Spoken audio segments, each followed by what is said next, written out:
Welcome back, horror lovers. Tonight, did you know that a lot of you who watch my videos aren't subscribed yet? I'd really appreciate it if you could hit that subscribe button. And don't forget to like the video and leave a comment below. Your interaction really helps the channel grow and allows more people to see my content.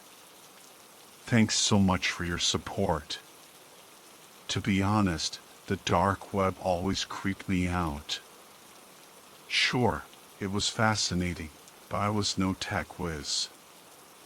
My whole family struggled with technology. In fact, my poor mom even got scammed a few times before she passed. My best friend Francis, though, he was a different story. He dove headfirst into the deepest, darkest corners of the internet, always searching for the most bizarre and horrific things. He even tried to install a Tor browser on my computer once, but I managed to lose it. Still, he'd send me screenshots of weird stuff he found, strange products from Alphabi, crazy conspiracy theories, and sometimes, things that made my stomach churn. Pictures of murder victims, videos of gruesome accidents. It made me question our friendship sometimes, but Francis was a good guy, just a little eccentric. Whenever he crossed a line, I'd ask him to stop, and he would, for a while. But then the dark web would beckon him back, and he'd start sending me disturbing stuff again. The most terrifying thing he ever sent, though, was a picture of me. A screenshot of some dark web page, with my name, birth date, address, everything. It looked like a profile on some twisted social media site. "I'm so sorry, Tyler," Francis messaged. "I don't know how they found you." "What do you mean?" I panicked. "Who are they?" "Did you open any suspicious emails?" he asked. "Or sign up for something weird?" I racked my brain, but nothing came to mind. "Your name is on ALICIA, he said. "Listed as a participant." "What the hell is ALICIA?" "A red room," he replied. "It was supposed to be shut down, but it's back." I laughed. "Come on, Francis, red rooms aren't real." "I think this one is." His words sent a shiver down my spine. I told him to back off, needing some space to process this. But I also called the police, just in case. They didn't take me seriously, though. A month later, a plain envelope appeared in my mailbox. Inside was a black piece of paper with a single line of text, a dark web link. I'd forgotten all about the website with my information. But something about that link made me uneasy. I called Francis. He arrived minutes later, his eyes gleaming with a mix of curiosity and concern. He fired up the Tor browser and typed in the link. "Shit," he muttered as the site loaded. It was ALICIA. A black video player appeared on the screen. Francis clicked play. At first, it was just darkness and muffled sounds of struggle. Then the image brightened, revealing a small room with a man chained to a bed, a bag over his head. "What the hell is this?" I whispered, my heart pounding. It's a red room." "Turn it off, Francis." But it was too late. A naked man entered the frame, his chest a tapestry of scars and fresh blood. He ripped the bag off the captive's head, and I gasped. That's Mr. Dawson," I stammered, my voice trembling. "My boss." The naked man pulled out a knife and began to torture Mr. Dawson, peeling his skin off bit by bit. The video skipped ahead, showing progressively more gruesome scenes. I couldn't tear my eyes away, even as I vomited. Finally, the screen went black. Mr. Dawson was dead. I called the police, but by the time they investigated, the video was gone. They believed me, but without evidence, Mr. Dawson was simply listed as missing. A year passed. Life moved on, but the memory of that video haunted me. I distanced myself from Francis, unable to face him after what we'd witnessed. Then, another unmarked letter arrived. This time, I didn't hesitate. I called the FBI. Agent Vance arrived with a team of agents and whisked me away to their office. They examined the letter and found another video. "We need you to identify the victim," Agent Vance said, his face grim. He led me to a room where agents were analyzing a still image from the video. My blood ran cold. It was Francis. "He didn't survive," Agent Vance said softly. My world crumbled.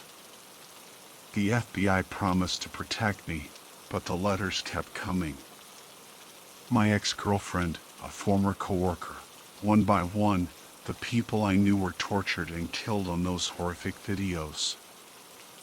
I realized then that I was the target.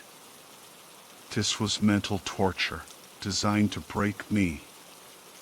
They wanted me to suffer, to kill myself. And I almost did.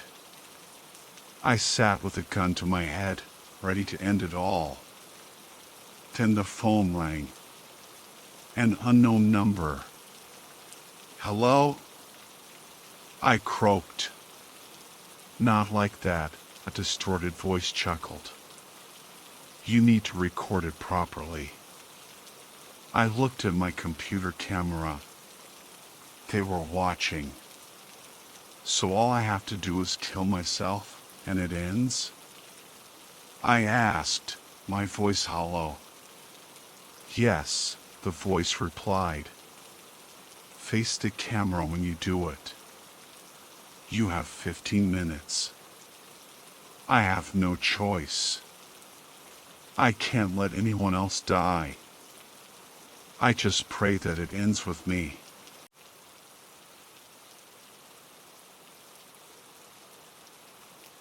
A few months ago, my best friend Jeremy called, buzzing with excitement.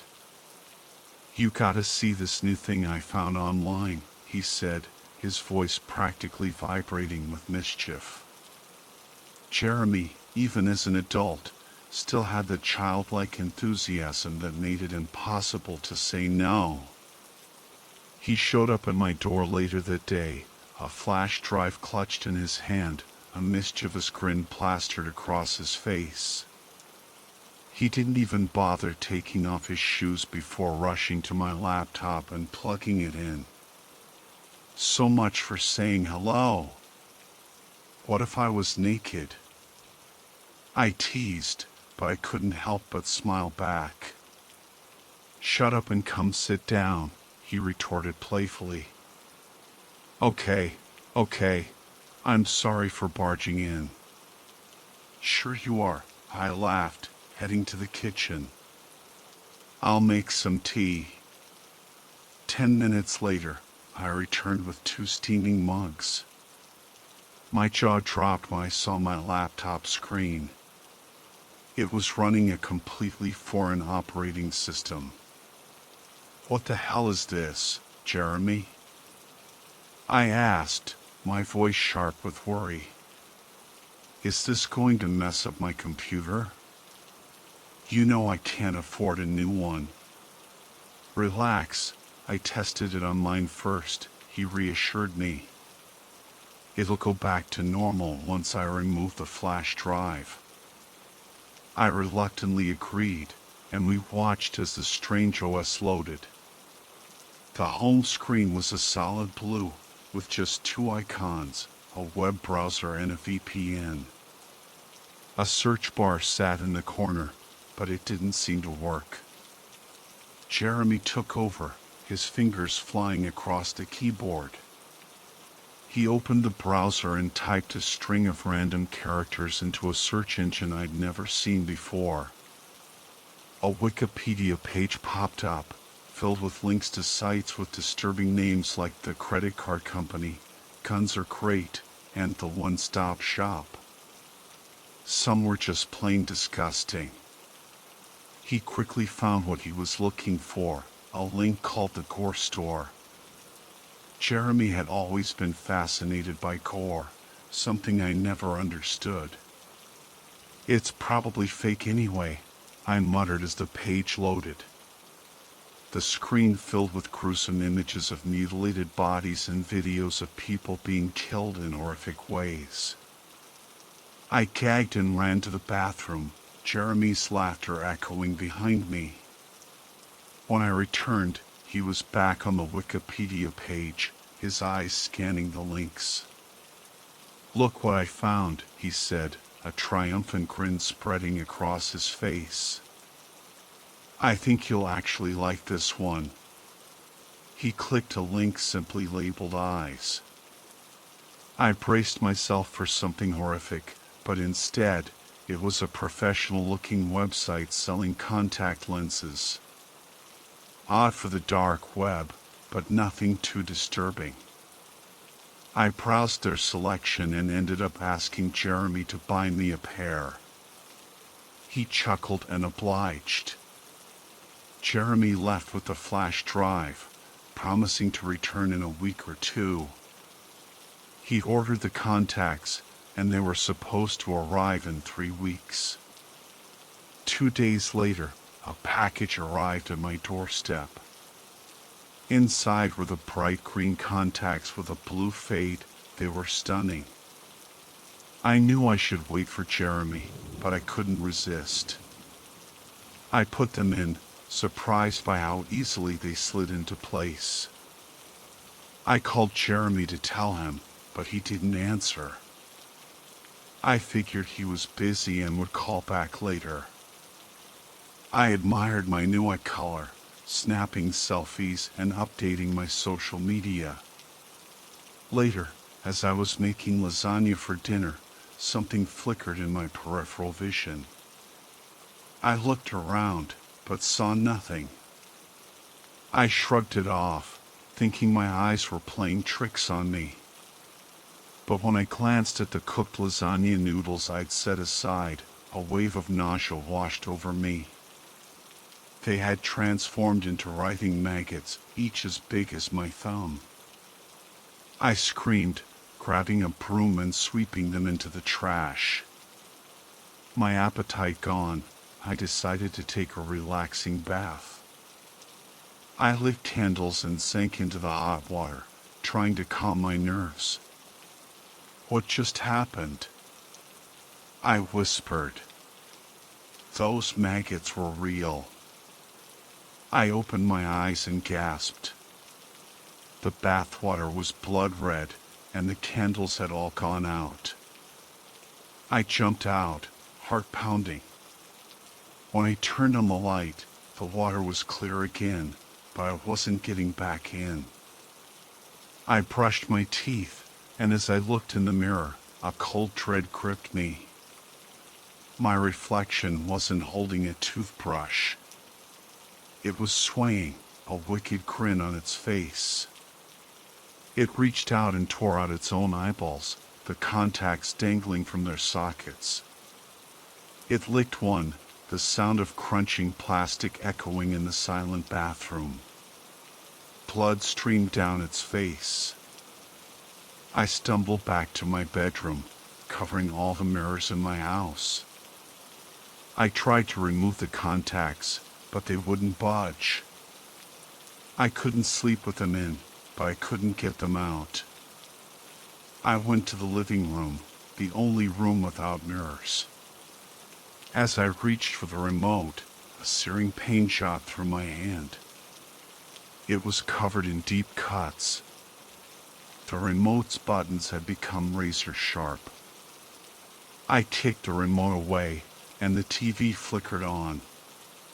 On the screen, I saw myself walking across the street, then being hit by a truck. My lifeless body skidded across the pavement. Desperate, I called Jeremy again. He sounded confused, thinking I was joking. He hung up. Then, a text from an unknown number, "Go outside." I cautiously approached the front door. A knock startled me. "Package delivery," a deep voice rasped. I opened the door a crack. The delivery man's eyes were wide and bloodshot, his face covered in slashes. He was missing fingers. Blood stained the package he held. "Just leave it," I mumbled, slamming the door shut.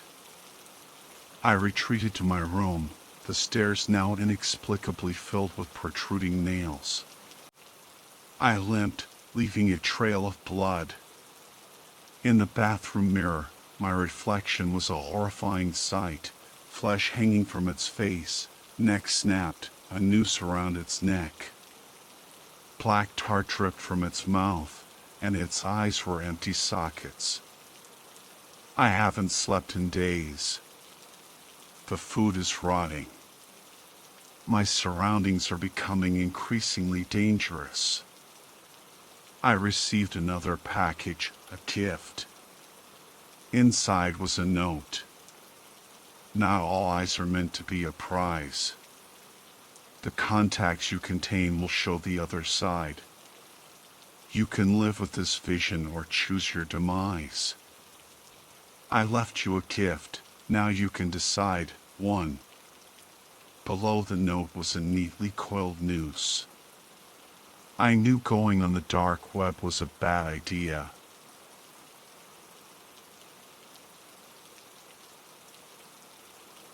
My brother, Noel, vanished last year. The police weren't much help. They said people disappear all the time, and most come back eventually. They hinted that maybe Noel had a secret life he was hiding. I didn't believe them. I knew Noel. He was a good guy, a computer whiz. He worked for a big company, Proteon, doing something complicated with databases. In his free time, he built computers and designed apps. He was even working on a new app that he said was unlike anything else. Weeks turned into months, and still no sign of Noel.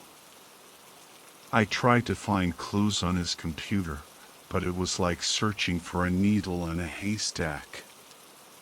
His emails and phone records were normal, just everyday stuff.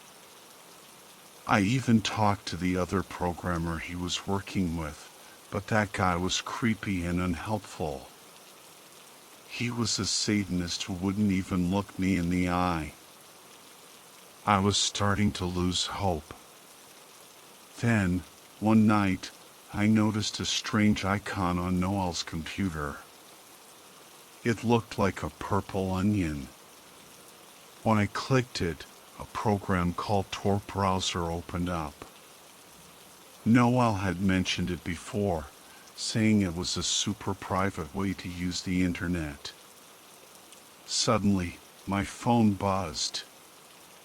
It was a text message with a website address and instructions to open it using Tor.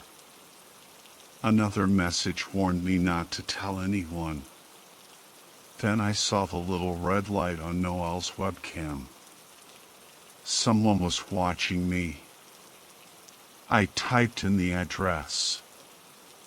It was a login page for some website. Another text gave me the password, Noel's favorite movie, Fight Club. A chat window popped up. The person on the other end called themselves Shadow Cat. They knew I was Noel's brother. They said they knew where he was. My heart pounded with hope and fear. I had to do what they said. Shadow Cat sent me another link. This website was like a dark version of eBay. It sold guns, explosives, drugs, even disturbing things I don't want to think about. Before I could ask what was going on, a picture popped up. It was Noel. He was chained to a wall, blindfolded and gagged. I could hear his muffled screams. Shadow Cat said I had to buy things from the website if I wanted to see Noel again. They sent me a long list of items: poisons, acids, knives, explosives, guns, even snake venom. I was terrified, but I had no choice. I couldn't go to the police. Shadow Cat was watching me. I felt sick as I used my credit card to buy all those awful things. The package arrived quickly. Another text message led me to a new chat where Shadow Cat gave me an address. An old warehouse in the industrial part of town. I was to go there alone and bring the package. By the time I arrived, it was dark. The warehouse was creepy and abandoned. I sat in my car, heart pounding, clutching the duffel bag full of illegal stuff. A text message told me to go inside. The warehouse was pitch black. I couldn't see a thing. Then I heard voices, whispering all around me. They were excited about the things I'd brought. Poisons, one hissed. Explosives, boomed another. Guns and bullets and snake venom. I was surrounded. They were closing in. I panicked. Then I remembered my phone. I turned on the flashlight. The light cut through the darkness. The voices screamed. I saw shadowy figures recoiling from the light. They were demons. Real demons hiding in the darkness. I spun around, shining the light everywhere. The demons shrieked and vanished in puffs of smoke. Then I saw Noel at the far end of the warehouse, still chained up. More demons were guarding him.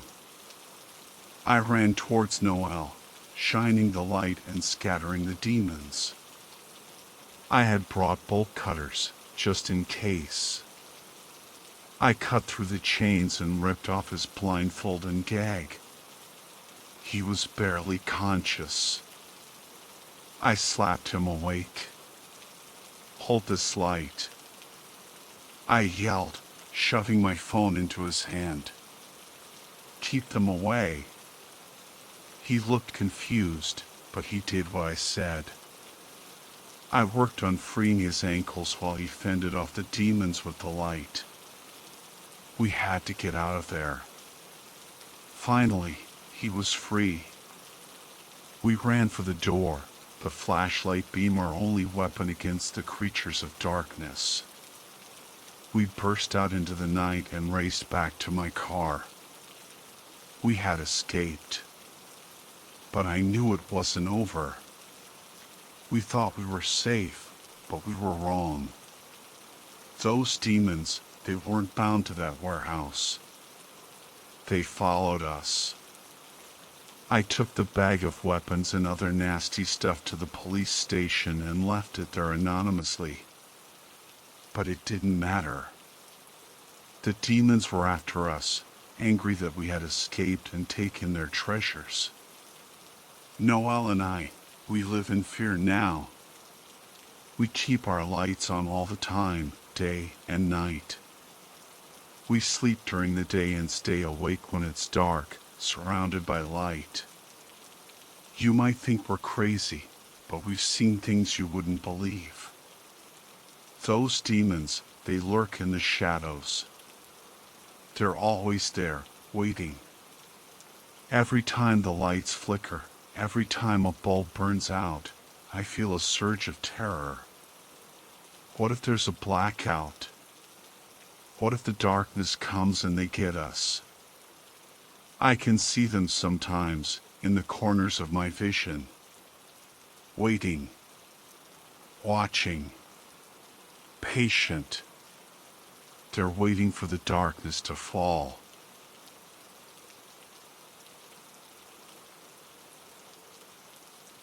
So, this one time, I was at this shady internet cafe. You know the kind, dim lighting, sketchy characters, computers that can probably access all sorts of stuff you don't want to know about. I was there for business reasons. Let's just say I wasn't exactly browsing cat videos. Anyway, I paid for my 6 hours, got my vegetable plate, which is code for deep web access at this place, and settled in at station 12. There was this laptop with a sticky note on it, some weird web address with a smiley face. Curiosity got the better of me, so I typed it in. The screen went black, then this creepy image popped up.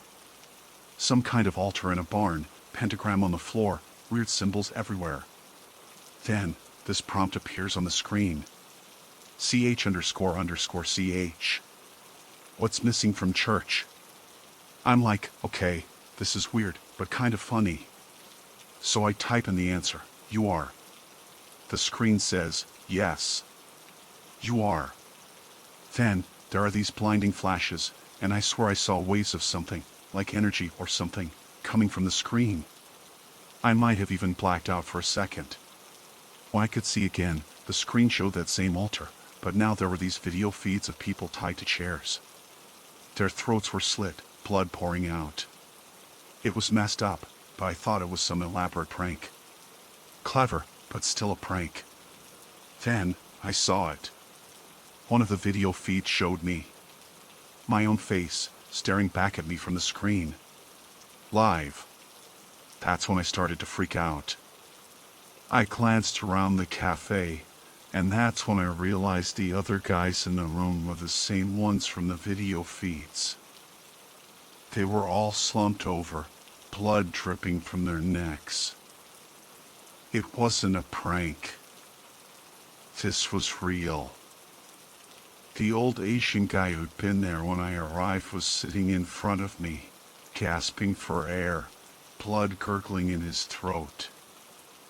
He looked at me with this terrified expression, like he was pleading for help. Suddenly, the cafe attendant appeared, blocking the door. He had this crazed look in his eyes, and I knew I was in trouble. I quickly scanned the room, and that's when I saw it. The young Asian guy who'd come in last was sneaking up behind me with a knife. Oh shit! I yelled, pushing back from my desk and knocking him off balance. He stumbled, dropping the knife, and I took my chance. I stomped on his face, grabbed the knife, and before I knew what I was doing, I plunged it into his chest. He stared at me with this mix of shock and disbelief, then his eyes glazed over. He was dead. The old man and the attendant were both staring at me now. The attendant started yelling in some language I didn't understand, then pointed a gun at me. I thought I was going to die. But instead of shooting, he just kept staring at me. Then, he motioned me towards his desk. He showed me my internet history, all the dark websites I visited. He said he knew who I was, where I lived. We make a deal, he said. You leave. Go home. I clean up. You say nothing. Or you die. I didn't hesitate. Okay, I stammered. I'll go. He grabbed my hand and burned a pentagram into it. You're my new acolyte, he said. Moloch demands it. I was in shock. This whole thing was insane. But I knew I had no choice. I left the cafe, my head spinning, my hand throbbing. The next day, I made coffee and waited for the old man to arrive. I was terrified, but also strangely curious. What did it mean to be an acolyte of Moloch? What was I getting myself into? The old man showed up at my apartment the next evening, right on time. He looked even creepier in the daylight, his face all pale and wrinkled, his eyes dark and intense. He sat down at my kitchen table, and I poured him a cup of coffee. He took a sip, then looked at me with this chilling smile. So, he said, you're probably wondering what it means to be an acolyte of Moloch. I nodded, trying to hide my fear. He leaned forward, his voice dropping to a whisper. Moloch is an ancient god, he explained. A god of sacrifice, of power, of darkness. He demands obedience, loyalty, and offerings. My blood ran cold. Offerings? What kind of offerings? He saw the look on my face and chuckled. Don't worry, he said. We're not talking about human sacrifices, not yet, anyway. He went on to explain that Moloch required tests of faith, of loyalty. He said I would be given tasks, challenges to prove my devotion. And if I failed, well, let's just say the consequences would be severe. I felt trapped. I'd stumbled into something way over my head. But I knew I couldn't back out now. The old man had made it clear that I was either with him or against him. And I didn't want to find out what happened to those who were against him. He spent the next few hours telling me about Moloch, about the rituals, about the beliefs. It was all disturbing, unsettling stuff. But I listened, trying to absorb as much as I could. I figured the more I knew, the better my chances of survival. He left late that night, leaving me with a list of instructions and a warning, don't disappoint Moloch. I spent the next few days in a daze, trying to process everything I'd learned. I couldn't believe this was my life now. I'd gone from a struggling chemist to a dark web drug dealer to a cult member. It was surreal. But I knew I had to play along. I had to prove my loyalty to Moloch, or whatever that meant. I had to survive. The old man's visits became a regular thing. He'd show up at my place every few days, always with that creepy smile and those intense eyes. He'd talk about Moloch, about the rituals, about the tests I needed to pass. At first, the tasks were simple. Leave offerings of food and drink at abandoned crossroads. Draw symbols on the walls of derelict buildings. chanting cantations under the pale light of the moon. Weird stuff, but nothing too crazy. But as time went on, the tasks became more disturbing. He'd have me steal small items from stores, vandalize property, even harass people on the street. I hated it, but I was too scared to refuse. I knew what would happen if I disobeyed. One night, he gave me a particularly unsettling task. He handed me a small, velvet pouch and told me to go to a specific cemetery at midnight. There, I was to find a freshly dug grave, open the pouch, and pour its contents onto the coffin. I didn't want to know what was in the pouch, but I could smell the faint, metallic scent of blood. I did as I was told, my hand shaking as I emptied the pouch onto the coffin. Then I ran. I couldn't sleep that night. I kept seeing the grave, the coffin, the blood. I felt sick to my stomach. I wanted to quit, to tell the old man to go to hell. But I was too scared. The next day, he showed up at my apartment with a new task. This time, it was even worse. He wanted me to break into a house and leave a symbol carved into the floorboards. He said it was a test of courage. I tried to refuse, but he just laughed. "You're an acolyte of Moloch now," he said. "You don't have a choice." I did it. I broke into the house, my heart pounding in my chest. I carved the symbol, then got out as fast as I could. I felt dirty, violated. But I'd survived. The tasks kept coming, each one more disturbing than the last. I was losing myself in this world of darkness and fear. I was becoming someone I didn't recognize. But I knew I couldn't stop. I was trapped. I was an acolyte of Moloch, and there was no escape.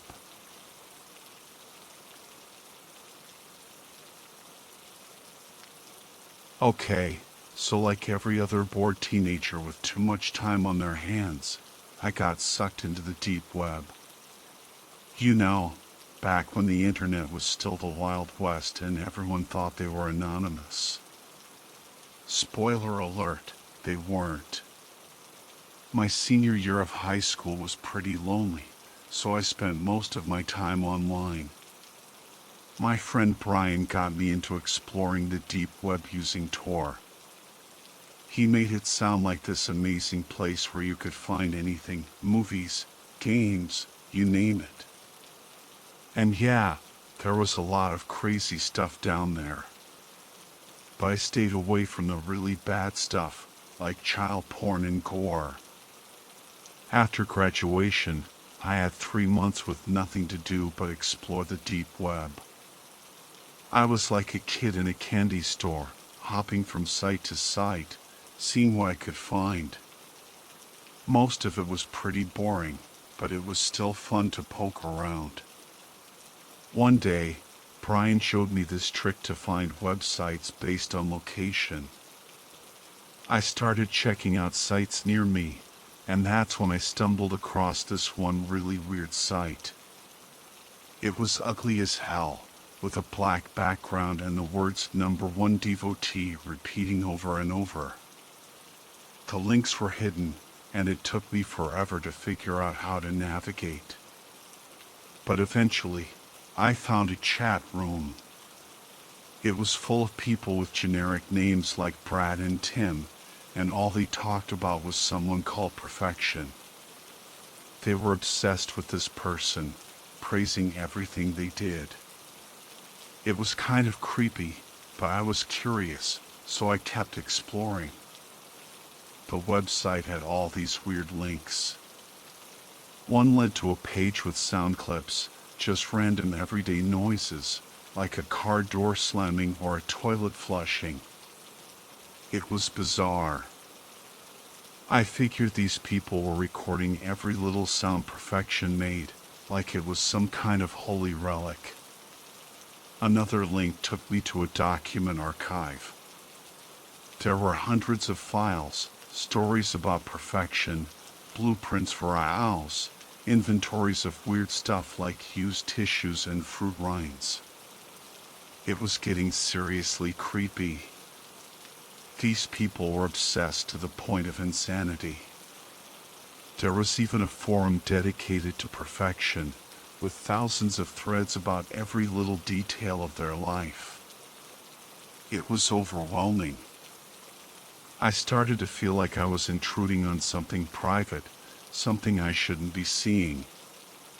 Then, I found a photo gallery. As I was clicking through the pictures, I noticed the chat had gone silent. No one had posted anything in minutes. I started to get paranoid. Did they know I was there? Were they watching me? I typed a quick message in the chat, just to let them know I was there, then went back to the photos. They were all of this woman and a baby. At first, it was normal stuff, like playing in the living room. But then the photos got weirder. Close-ups of random objects, footprints, even a used potty chair. It was seriously disturbing. I was about to close the gallery when I got a message in the chat. Are you proud of this world? I was confused. What? I typed back. You must be so proud, the user replied. What do you think? I had no idea what they were talking about. I tried to brush it off, but they kept messaging me, asking if I was proud of them, if I loved them. They called me perfection. I started to feel really uncomfortable. These people were clearly delusional. I told them to get a grip, that they were invading someone's privacy. But they didn't listen. They just kept sending me messages, telling me they loved me, that I was their god. It was freaking me out. Suddenly, it was like a switch flipped in my brain.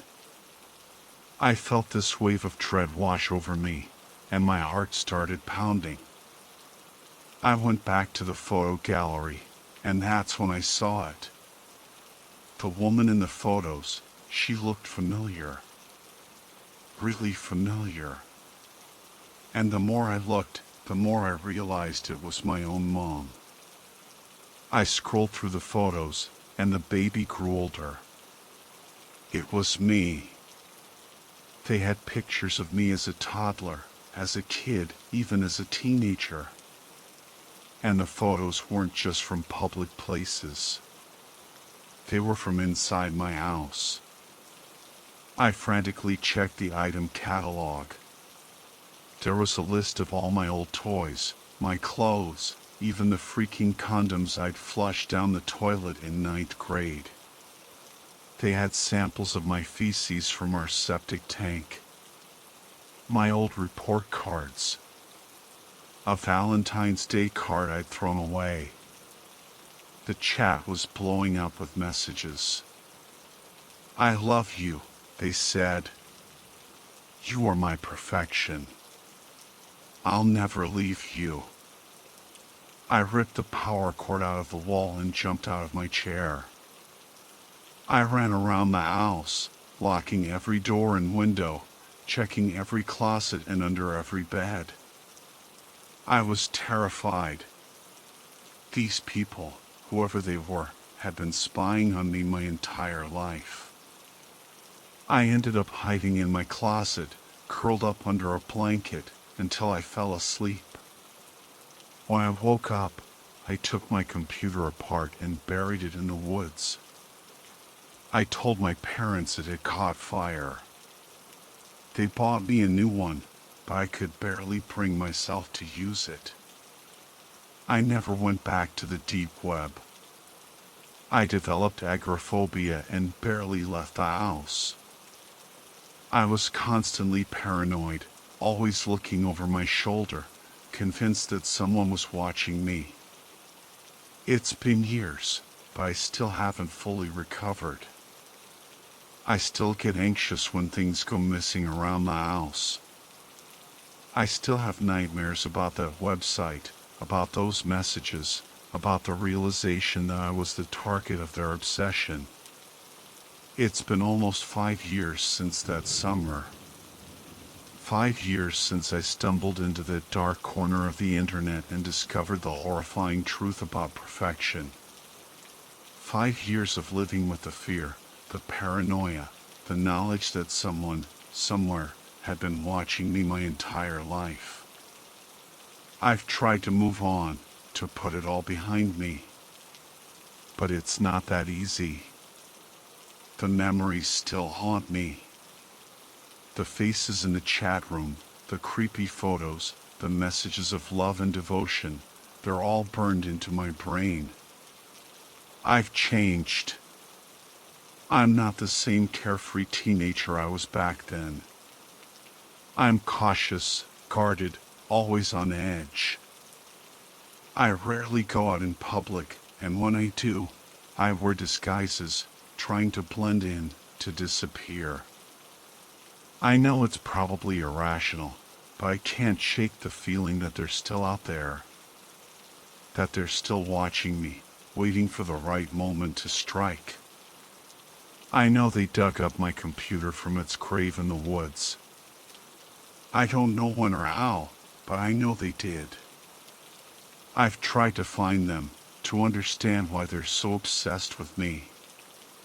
But it's like they don't exist. They're ghosts, shadows lurking in the darkest corners of the internet. I'll probably never know who they are, or what they want. But I know one thing, they've taken something from me that I can never get back. They've taken my sense of security, my peace of mind. They've made me a prisoner in my own home. But I'm fighting back. I'm not going to let them win. I'm going to keep living my life, even if it's in the shadows. I'm going to find a way to overcome my fear, to reclaim my life. Because I refuse to let them define me. I refuse to let them control me. I am not their perfection. I am my own person. And I will not be silenced. Okay, so like everyone knows how freaking boring quarantine was, right? I was literally climbing the walls. I was so bored I could have screamed. I spent hours just tossing this softball up in the air in my bedroom, staring at the ceiling. Finally, I couldn't take it anymore. I jumped up and grabbed my laptop, the one I hadn't touched since I dropped out of college, and started surfing the web. Nothing much had changed online. It was the same old stuff: Pinterest, YouTube, Tumblr. But then, I don't know why, but I started thinking about the dark web. I'd heard all these creepy stories about it being a place where you could buy anything from organs to drugs to weapons. I didn't need any of that stuff, but I was curious. Before I knew it, I was downloading this special browser to access it. Besides all the illegal stuff, I remembered seeing some videos about these mystery boxes you could buy on the dark web. You pay some money, like $5 to hundreds of dollars, and you get this random box with stuff inside. You have no idea what you're gonna get, which is what makes it a mystery. I thought it sounded kind of fun, and I was definitely curious. After looking around for like 5 minutes, I found this website selling mystery boxes. I didn't have a lot of cash to throw around, so I set a budget of $20. I spent way too long scrolling through all these sellers, even though I had no idea how to pick a good one. The descriptions were all super vague. I was kinda nervous I was gonna waste my money and end up with a box of junk. My laptop was one of those you could fold in half and use as a tablet. So, I decided to let fate decide. I put in my budget, switched to tablet mode, closed my eyes, and just swiped my finger around until I landed on something. I clicked on it and read the description. Mystery box, life-changing. Valued at, priceless. My loss. Your gain, winky face. I was like, okay, sure, why not? I typed in my credit card info and address, even though I had this weird feeling in my gut like I shouldn't. 3 days later, the box arrived. I was so excited, I practically ran to my room with it. I sat on my bed and stared at this plain brown box with no return address. Typical, right? I ripped it open and found this sparkly tissue paper inside. Kinda cute. But what was inside was definitely not cute. First, there was this pair of muddy shoes.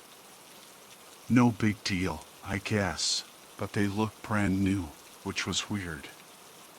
The soles weren't worn down, there were no creases in the tongue, and the insides were practically spotless. Then, there was this tiny black velvet bag, the kind you pull closed with strings. I shook it, and it sounded like there were little rocks inside. I opened it up, and oh my God. Teeth. A bunch of teeth. I screamed and dropped the bag. They scattered all over my bed. I was totally freaked out. I looked back in the box, and there was one more thing, a diamond ring. Okay, maybe this box wasn't so bad after all. I'm no expert, but I knew real gold usually has the carats printed on the inside of the band. I checked, and it said 18K. Not bad. The ring was a little small, but I figured I could get it resized. At least I could get something good out of this whole weird experience.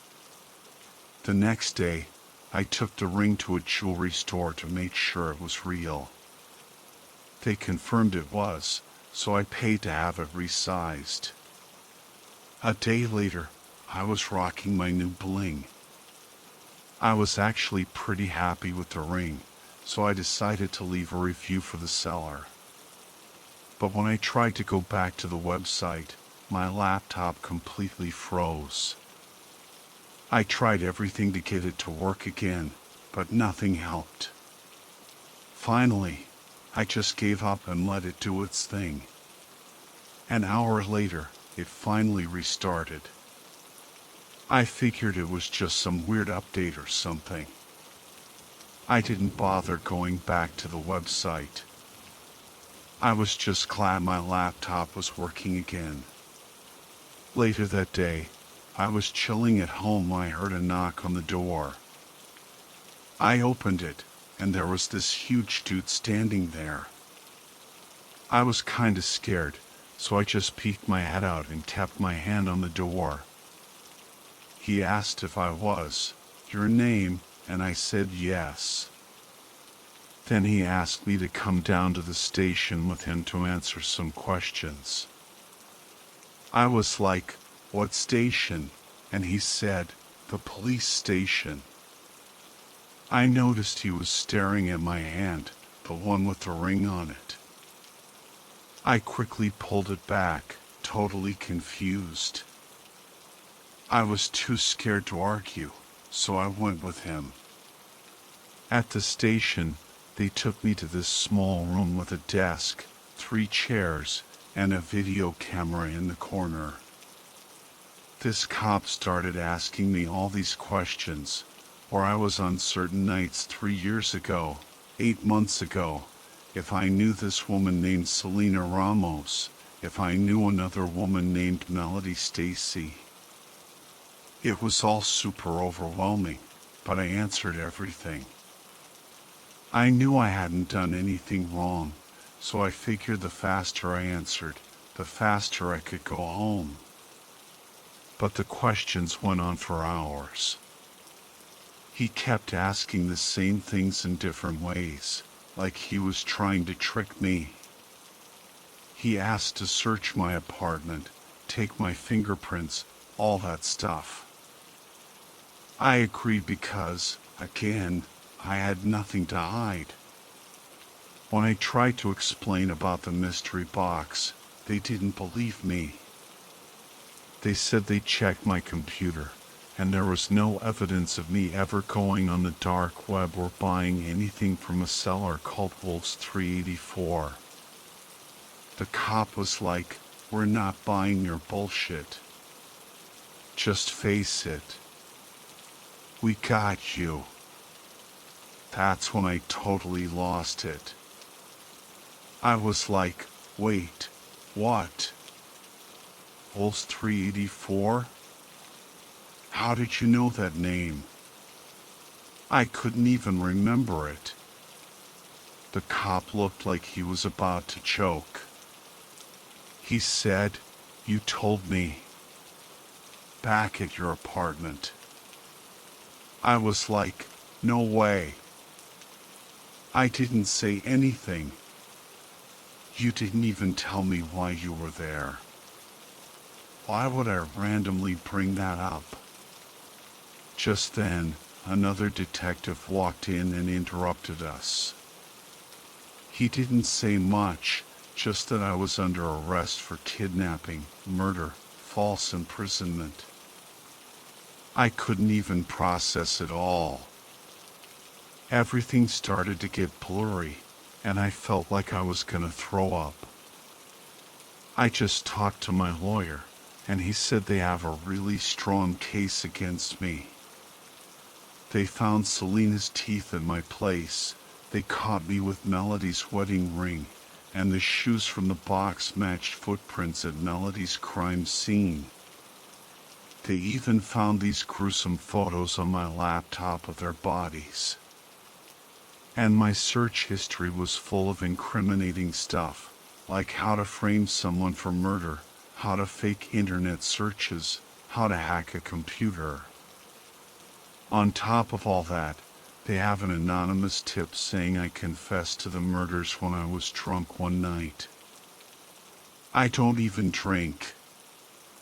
And because I'm such an introvert, I have no alibi for the dates they mentioned. My lawyer said I should just take the plea deal or risk the death penalty. These cases have been open for years, and they're desperate to close them. I guess they figure a guilty plea is the easiest way to do that. So, yeah, that's my story. I'm screwed. Alright, so my name's Paul, and I run a courier service on the dark web. It's not a huge operation or anything, and I mostly stick to the same clients. Gotta be careful who you trust in this business. I'm all about privacy, so I don't pry into my customers' lives. But something happened recently that's got me questioning everything. Let's start at the beginning. I've always been a curious guy, but also kind of a loner. Didn't have many friends growing up, so I spent a lot of time online. Eventually, I got bored with the regular internet and stumbled onto the dark web. Yeah, I know, spooky stuff, right? But honestly, It's not all hitmen and drugs. Mostly it's just forums and chat rooms where people can say whatever they want. That's where I met my first client, Jack. I don't know much about him, just that he runs some kind of business online. I deliver packages for him around my town, pick them up from weird places like behind toilets and gas stations, drop them off at different addresses, and get paid in crypto. Easy peasy. So, this one time, Jack sends me a link to a website with an address and a cryptic message, the handicapped toilet under the sink. Next thing I know, he's telling me to be at that address on Friday at 1 o'clock. I was a bit freaked out, but I needed the money, so I went. And just like he said, there was a package under the sink. A small envelope with a wax seal, like something out of an old movie. As I'm leaving, this guy grabs my arm and gives me another address and a weird message to deliver. Go to, redacted, 33A, ask for Mr. Williams and tell him that the sun's up today, shining splendidly over the lake. I'm thinking, what the hell is going on? But I do what he says, and this huge, lumberjack-looking dude answers the door. I deliver the message, and this other guy, Mr. Williams, comes out and takes the envelope after giving me another cryptic reply. The whole thing was super strange, but I got paid 350 euros, so I wasn't complaining. This became a regular thing with Jack. Every Friday, a new address, a new weird message, and another envelope with that red wax seal. I was curious about what was inside, but I figured it was better not to know. So, Jack's Friday deliveries became a regular thing. But he wasn't my only client. There was also Miranda. Now, Miranda was different. She paid a lot. I'm talking life-changing amounts of money. Sometimes she'd have me deliver tiny packages, other times I needed a whole truck. And her deliveries were always to this creepy abandoned warehouse a few hours outside of town. No matter what I dropped off, the place was always empty when I went back. Spooky, right? For some reason, I knew more about Miranda than any of my other clients. She'd actually ask me for advice sometimes, like about social events and stuff. I'm not exactly the most social butterfly, but I guess she appreciated my perspective. From what I gathered, she was some kind of high-powered businesswoman, always jetting off to fancy parties in the capital. One day, I got a letter. Not just any letter, though. It was addressed to me, with my real name. Not my dark web alias, Paul, but my actual name. I freaked out. How the hell did they know who I was? I'm super careful about staying anonymous. The letter was from Miranda. It was simple, handwritten in beautiful cursive, and just said, "We need to talk." I can't tell you much over this letter, so meet me at redacted, and I'll tell you everything.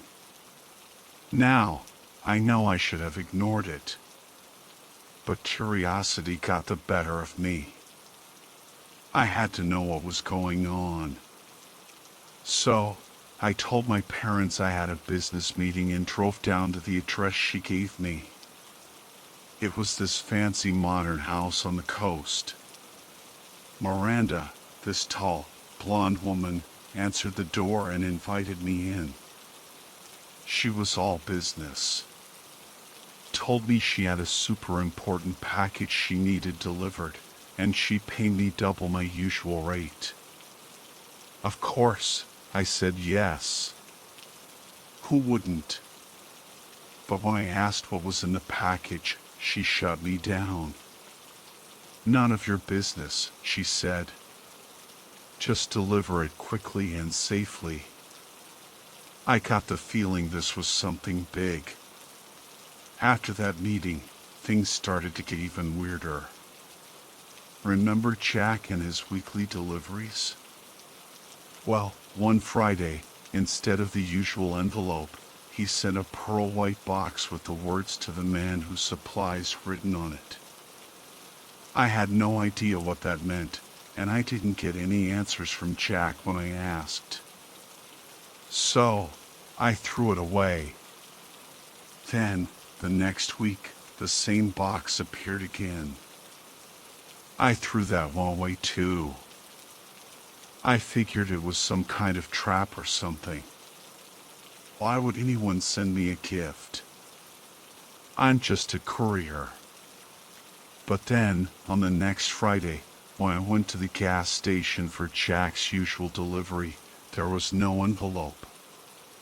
Instead, there was a note telling me to talk to the cashier. I went to the back, and there were these two huge bouncers waiting for me. They took me to the manager's office, and guess who was sitting there? Jack. He showed me the same white box and told me he knew I was delivering for Miranda. He wanted me to intercept her package and put it in the box. And he offered me €1,000,000 to do it. €1,000,000. I couldn't believe it. But I'd already given my word to Miranda. What was I supposed to do? Okay, so I'm in a real bind. Jack wants me to betray Miranda, and Miranda's probably going to kill me if I lose her package. But €1,000,000, that's a lot of money. I could disappear, start a new life. I decided to play both sides. I messaged Miranda, told her I needed to talk urgently. She told me to meet her at the abandoned warehouse. I grabbed my laptop, some burner phones, a gun, just in case, and that mysterious box from Miranda, and headed out. When I got to the warehouse, there were a bunch of cars outside. I tucked my gun into my pants and went inside. Miranda was there, all smiles, asking for the package. I handed it over, and she carefully opened it.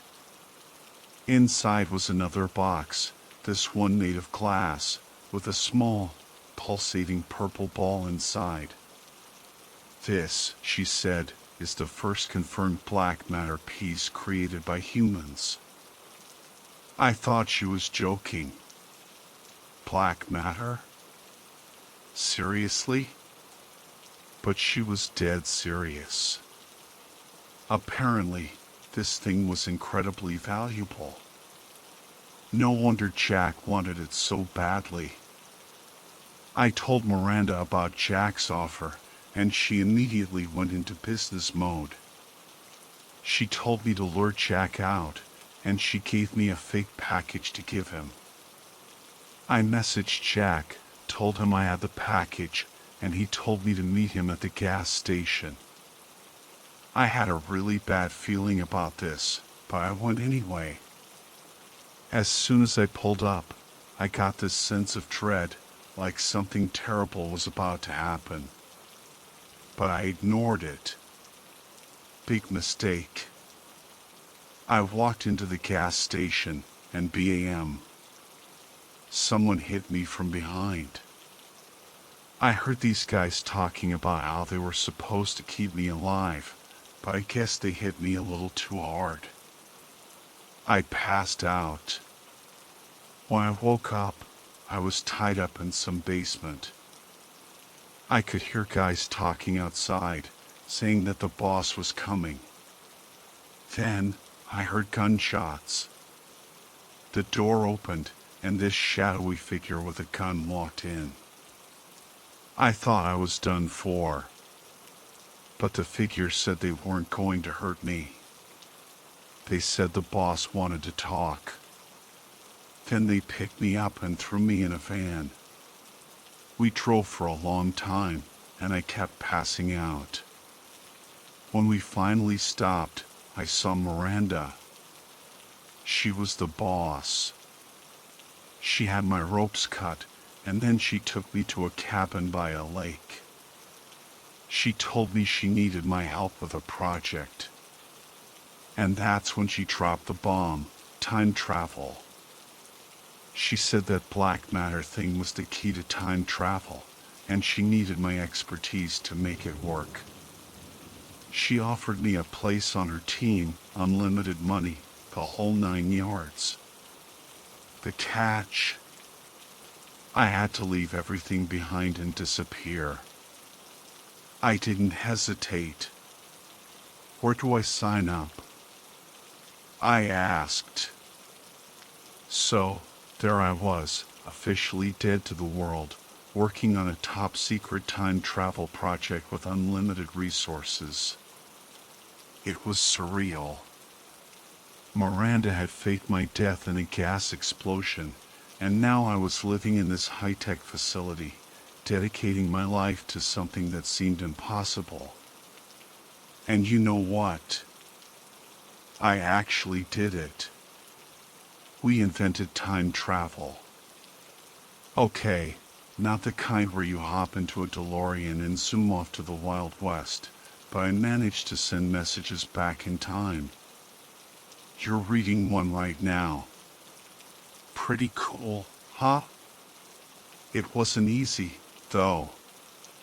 It took years of research, countless failed experiments, and a whole lot of those black matter thingies. But eventually, I cracked the code. I built this clunky machine that looked like an old PC with a special drive for these flux disks that could hold insane amounts of data. That's how I'm sending you this message. But here's the thing, out of all the messages I sent, only one got through. And it wasn't from me. It was from someone claiming to be stuck in the future, begging for help.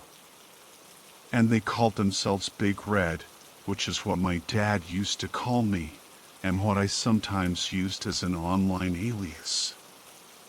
That freaked me out. Had I somehow created a time loop? Was I communicating with a future version of myself? I didn't know what to think. Then, things got even weirder. Remember Jacob, Miranda's business partner? Well, one day, he came into my lab and saw the time travel machine. And that's when I realized he was the one I'd warned myself about. The one I shouldn't trust. I panicked. I grabbed my laptop and ran to Miranda's office. I told her everything about the messages from the future, about Jacob, about the warning. She was understandably concerned. We decided to play it cool, pretend nothing was wrong. But then, the alarms went off. Security breach. We ran to the nearest secure room, and that's when Jacob revealed his true colors. He shoved me into one of those emergency pods, pulled out a gun, and pointed it at Miranda. It had to be done, Big Red, he said. I was trapped. The pod started filling with some kind of gas, and I was getting dizzy. But then, I heard a gunshot. Jacob fell to the floor, dead. Miranda was on her knees, looking at someone in another pod. Then she got hit with something and collapsed. I passed out. When I woke up, I was in the nursery. But something was different. The room looked the same, but it felt off. And then this guy, Earl, came in and started talking about how I'd invented time travel. It turned out I'd been sent 10 years into the future. Earl had taken over the project after I disappeared. And he'd just finished building a machine that could send people through time. I couldn't believe it. I'd actually done it. But then I remembered Jacob's words. It had to be done, Big Red. And I realized what I had to do. Earl was excited to show me the time machine. He led me to a lab in the basement where this sleek, futuristic pod was hooked up to a bunch of wires and monitors. It was a far cry from my clunky old trans-time script. As I stepped into the pod, I remembered Jacob's words, and I knew I was about to face him again. Earl handed me a gun, just in case, and closed the pod door. Lights flashed, and I felt that same sense of emptiness, like I was falling through a void. Then, suddenly, I was back in the security room. I heard Jacob's voice, saw myself struggling in the pod. And then, I stepped out. Without hesitation, I raised the gun and fired. Jacob fell to the floor, dead. Miranda looked shocked, confused. I grabbed a pipe and hit her, knocking her unconscious. The guards rushed in, and I told them Jacob had tried to kill Miranda. They believed me. I felt a strange mix of relief and guilt. I'd saved Miranda, but I'd also killed a man. A man who, in another timeline, was me. It was a heavy burden to carry. Miranda woke up in the nursery, confused and disoriented. I told her Jacob had betrayed her, and she seemed to accept that explanation. She asked me to interview a candidate for my old position, and that's when Earl walked in. I couldn't help but smile. I knew this was the start of his journey, the path that would lead him to invent time travel. I gave him the job, and then I showed him around the facility, reminiscing about old TV shows and talking about the future. But I knew I couldn't stay. I'd seen too much, done too much. I needed to get away from it all. So, I wrote a note to Earl, explaining everything and giving him control of the project. I also sent a message to Miranda, telling her to trust Earl and let him continue the work. Then, I left. I drove for hours, ending up back at my old warehouse. It felt strange being back there, surrounded by memories of my past life. But I knew I couldn't go back. I was a ghost now, a man out of time. As I write this, I'm still trying to process everything that's happened. I understand now why I recognize Jacob. He was me, from a timeline where things went wrong, or I became consumed by anger and resentment. And I know why I had to write this story. It was the only way to ensure that the future unfolded as it should, that Earl would invent time travel and Miranda would survive. So, to my younger self, and to anyone reading this, be careful what you wish for. Time travel is a dangerous game, and the consequences can be devastating. Trust your gut, listen to your instincts, and don't mess with forces you don't understand.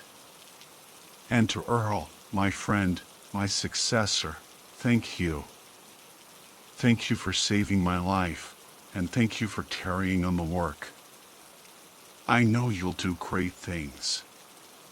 This is my story, a tale of intrigue, betrayal, and the complexities of time travel. It's a story that I had to tell, even if it meant sacrificing my own existence. I hope it serves as a warning, a reminder that even in the darkest corners of the web, There are forces beyond our comprehension. Goodbye, and Godspeed.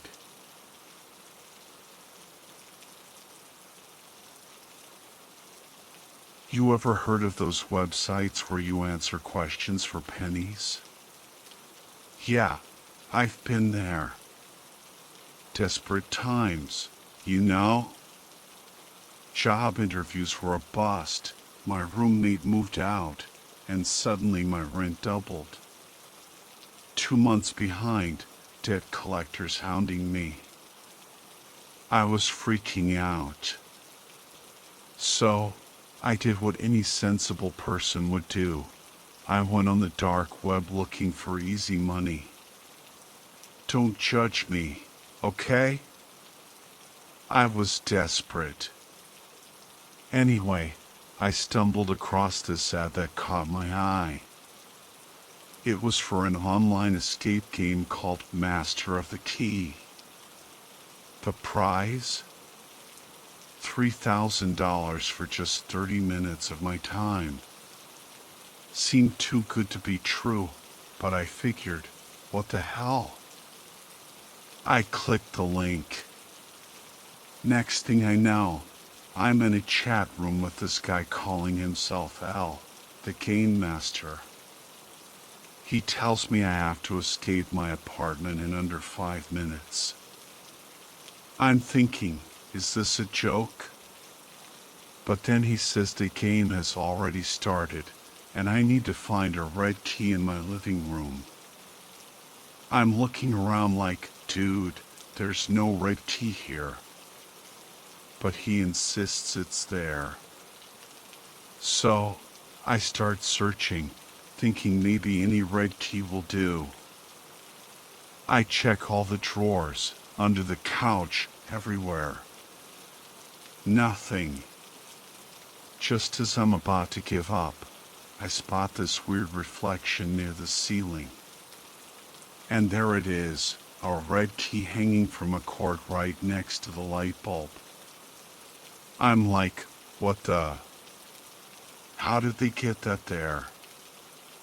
I'm getting seriously creeped out. But I need the money, so I grab a chair, climb up, and get the key. It's this old iron key, and it feels strangely cold in my hand. Like unnaturally cold. And suddenly, I feel this weird sense of unease, like something's not right. I take a picture of the key and send it to the chat. Al congratulates me and tells me to use the key on one of my doors. But at this point, I'm freaking out. I tell him I want to quit, but he says I can't stop the game now. And that's when things start to get really weird. I slam my laptop shut, thinking, okay, that's enough internet for one night. But as I'm about to head to bed, the lights go out. And I mean, completely out. No power, nothing. I check the circuit breaker, but it hasn't tripped. What the heck? I figure maybe it's a building-wide thing, so I go to ask my neighbors. But when I open my front door, I'm met with this icy blast of air in total darkness. I can't see anything, not even the walls of the hallway. It's like I've stepped into a void. I shine my phone's flashlight, but it doesn't help. There's just nothing.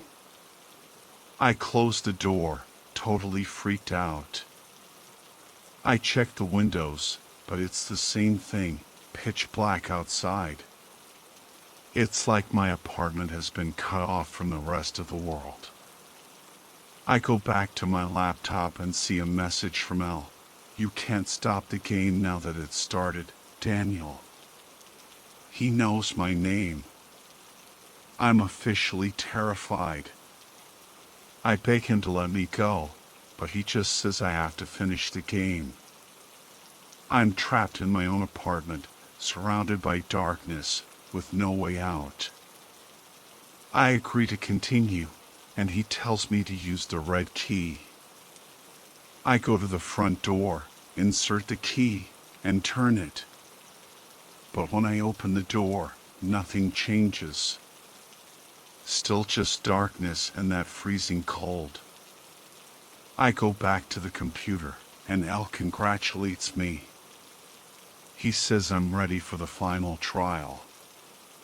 A timer appears on the screen, 5 minutes. He says I have to find a black key and escape, or I'll be stuck there forever. And just as he says that, I hear my front door creak open. Then, I hear these slow, dragging footsteps coming down the hallway. And this awful, gurgling sound, like someone trying to swallow but can't. I'm paralyzed with fear. I start searching frantically for the black key, but I can't find it anywhere. The footsteps get closer, and I know I'm running out of time. Then, Al sends me a message. Tip: it navigates using only its sense of hearing. I freeze. I realize I've been making too much noise. And then, I see it. This horrifying creature emerges from the darkness. It looks like a decaying corpse, all dried up and twisted, with its eyelids sewn shut and its mouth hanging open. I'm completely horrified. The creature starts shuffling around, its head turning left and right. I try to stay quiet, but I can't help but let out a sob. The creature turns towards me. It's right there, just a few feet away. And then I see it. The black key. It's inside the creature's mouth. I stare at the black key lodged in the creature's gaping maw. The timer's ticking down. I have less than a minute. I know what I have to do, but the thought of sticking my hand in that thing's mouth makes me want to puke. But I have no choice. I wait for it to get closer, then I slowly reach out and plunge 2 fingers inside. The second my fingers touch the key, its mouth snaps shut. I scream, yanking my hand back. The tip of my index finger is gone. Blood is gushing everywhere. I grab the black key, which has fallen to the floor, and scramble to my feet. The creature shrieks in fury and lunges at me. I run for the front door, the key clutched in my bloody hand. I try to shove the key in the lock, but my hand is shaking so badly I can barely hold it. The creature is right behind me now. I can hear its ragged breathing. Finally, I manage to get the key in and turn it. I fling the door open and jump through. For a moment, I feel like I'm falling into that endless void again. But then I land on something soft. I open my eyes and see I'm back in the hallway of my apartment building. An old lady with a dog is staring at me like I'm crazy. My apartment door is wide open, and there's no sign of the creature. I stumble inside, my head spinning, my hand throbbing. I collapse on the couch, trying to catch my breath. I spend the next few days at my ex-roommate's place, too terrified to be alone. Eventually, I go back to my apartment to get my stuff, but only with my ex-roommate by my side and the door open the whole time. I move to a new place, hoping to leave the nightmare behind. A few days later, I get an email from Elle with a code to redeem my $3,000 in Bitcoin. I don't even bother. The money means nothing to me now. I'm still haunted by what happened. I can't stand to lock doors anymore. Every time I open a door, I expect to see that creature, or that endless void. And sometimes, when I open a door, I feel that same icy blast of air, and I know the game isn't really over. It's strange being back in my old warehouse, sitting at the same desk where I used to run my dark web courier business. It feels like a lifetime ago, but it's only been a few weeks.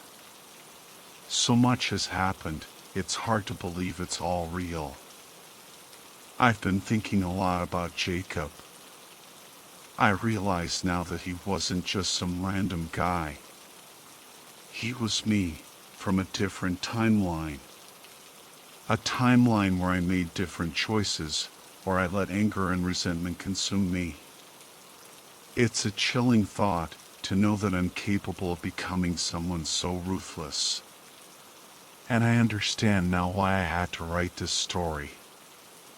It wasn't just to share my experience, or to warn others about the dangers of the dark web. It was to ensure that the future unfolded as it should. By writing this, I'm creating a record, a message that will guide my future self and prevent me from making the same mistakes. It's a strange kind of responsibility, knowing that my words have the power to shape the future. But it's a responsibility I accept. I owe it to myself, to Miranda, and to Earl. I'm still scared. I still have nightmares about that creature, about the endless void. But I'm also hopeful.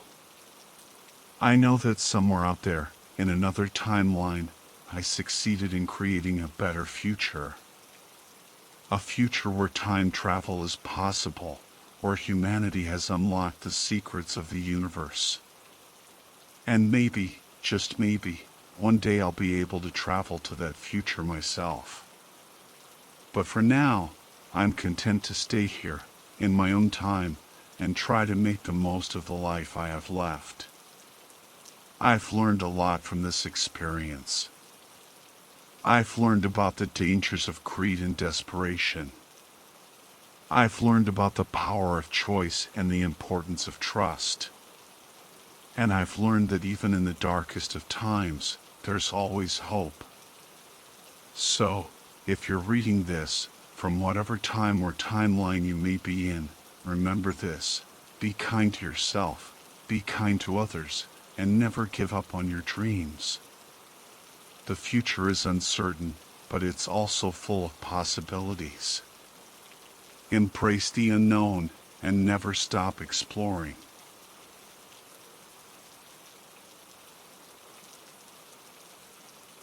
Man, I'm having a serious oh crap moment. Not the good kind where you learn something awesome about yourself, but the kind where you realize your life is about to go sideways in a big way.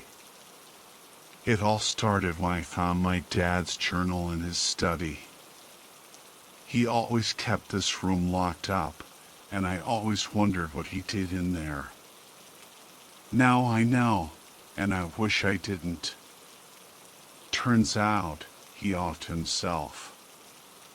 Reading his notes, I'm starting to think he had good reason. Looking back, a lot of weird stuff from my childhood makes sense now. Like why I was never allowed to draw or paint. No crayons, no colored pencils, nothing. If I even doodled during handwriting practice, I'd get the belt. There were no pictures on the walls of our house either. It was a childhood full of whys, and now, thanks to this journal, I think I have some because he left me a letter. Charles, it said, I know this is going to be a shock. There's no easy way to say it, but I'm gone.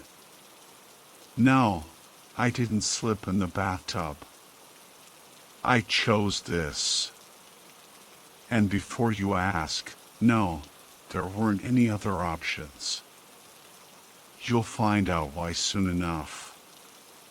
Just know that I wasn't always honest with you about our family history. There's a box in my desk drawer. It has everything you need to know. Hopefully, it doesn't break you like it broke me. Love, Dad, or as close as he ever got. Okay, so maybe not the most heartwarming letter, but still, finding your dad dead and realizing he basically planned it kinda messes you up. I spent a good half hour just sobbing at his desk. But that's not the real reason I'm freaking out. It's what I found in that damn box. Inside was a plain metal box, about the size of a cereal box. And that got me thinking, did Dad know about my secret stash of Lucky Charms? And if he did, in this crazy organized house, did that mean he was the one who gave them to me? Weird. Anyway, the box had a label that said Family History. Underneath a bunch of pens and a notepad, there were 2 books. One was a sketchbook, the other a scrapbook, all beat up and stained like it had been through a war. And man, that scrapbook is the reason I'm currently losing my mind. I didn't open the scrapbook right away. First, I checked out the sketchbook. It was my dad's. On the inside cover, there was a note. My God, all of it is true. Winston, if you're reading this because something happened, please take care of Carol and Charles. The handwriting was faded, probably written decades ago. It was weird seeing him refer to me as Charles. He always just called me the boy when he wasn't giving orders to Winston about me. Anyway, the sketches, they were insane. Remember how I said I wasn't allowed to draw? Well, my dad could draw like a freaking photocopier. But his drawings weren't pretty pictures. They were the kind of stuff that gives you nightmares for years. The first one was a portrait of a man with mouths for eyes. Creepy, yeah, but I figured it was just his imagination running wild. He'd written a note next to it, calling the thing Zarasashal. The detail was incredible, like a photograph. But as I flipped through the pages, things got worse. Way worse. My God, all of it is true. Those words kept echoing in my head as the drawings got more and more disturbing. About 10 pages in, there was this 2-page spread of a monster he called Thurthorathix. Imagine a giant spider with 8 legs, but instead of a spider head, it had a human baby's face, the size of a freaking wrecking ball. And trailing behind it was this massive, worm-like body that disappeared into the darkness. The way he captured the light on its skin, the folds of its back, it was so real it made me sick to my stomach. He had pages and pages of these things. Creatures from some alien nightmare, landscapes that made me dizzy just looking at them. There was this one drawing of a mountain range with these twisted, spiky peaks. And in the distance, I could see these tall, slimy things with rows of square teeth, just staring out at me. I had to keep reminding myself it was just a drawing. Another one showed this huge island floating above a blue desert. He called it the core of Kurthrx. The island was made of flesh, with these giant, tripod things walking around on it.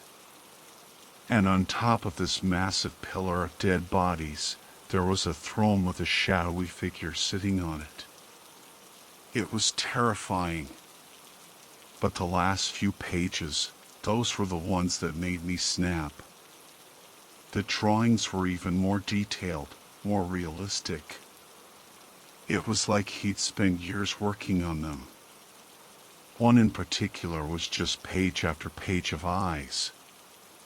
Millions of eyes staring out from this vast, formless thing he called horror. And then, the eyes started blinking.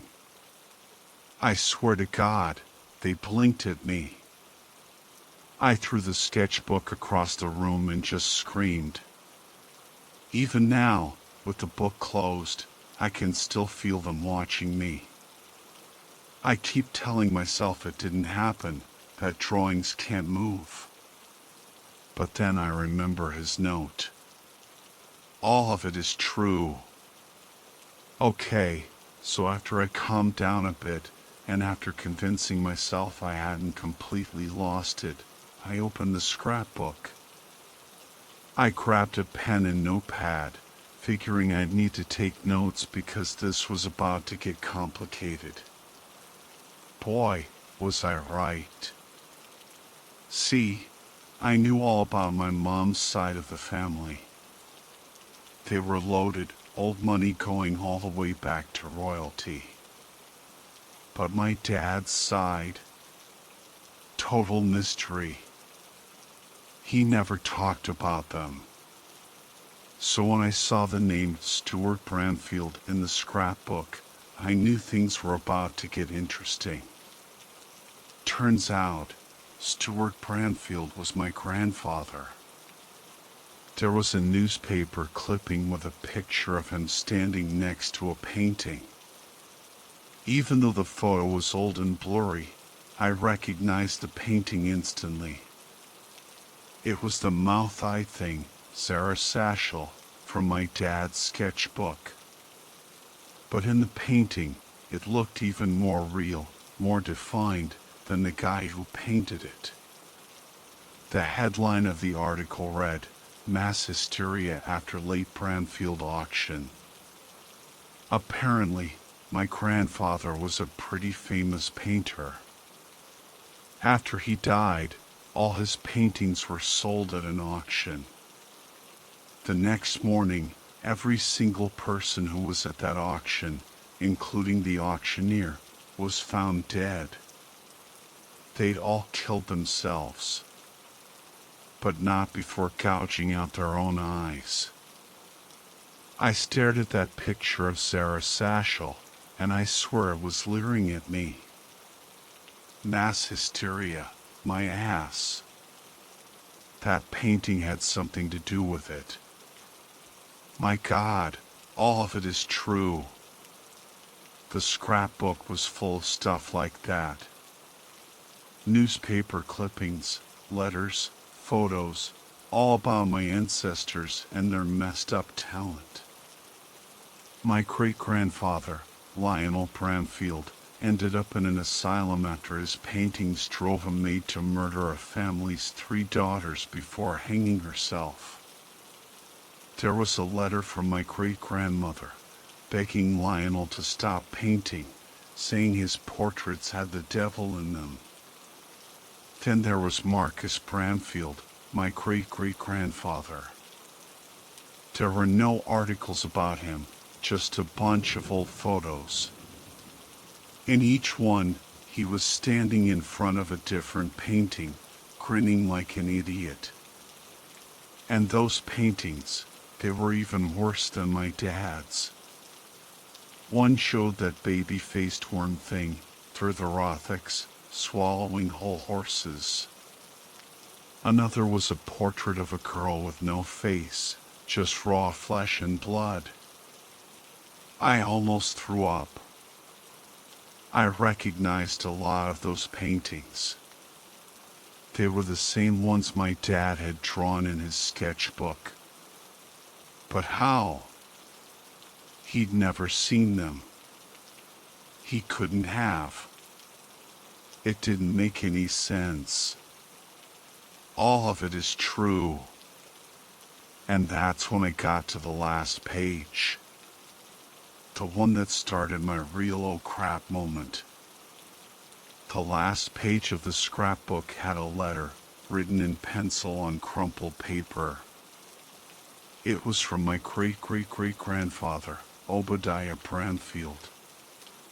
"My darling," it began, "I have to leave. We shouldn't have messed with those things in the forest. It's my fault they're after us, so I need to lead them away. I don't want you or the boy to suffer."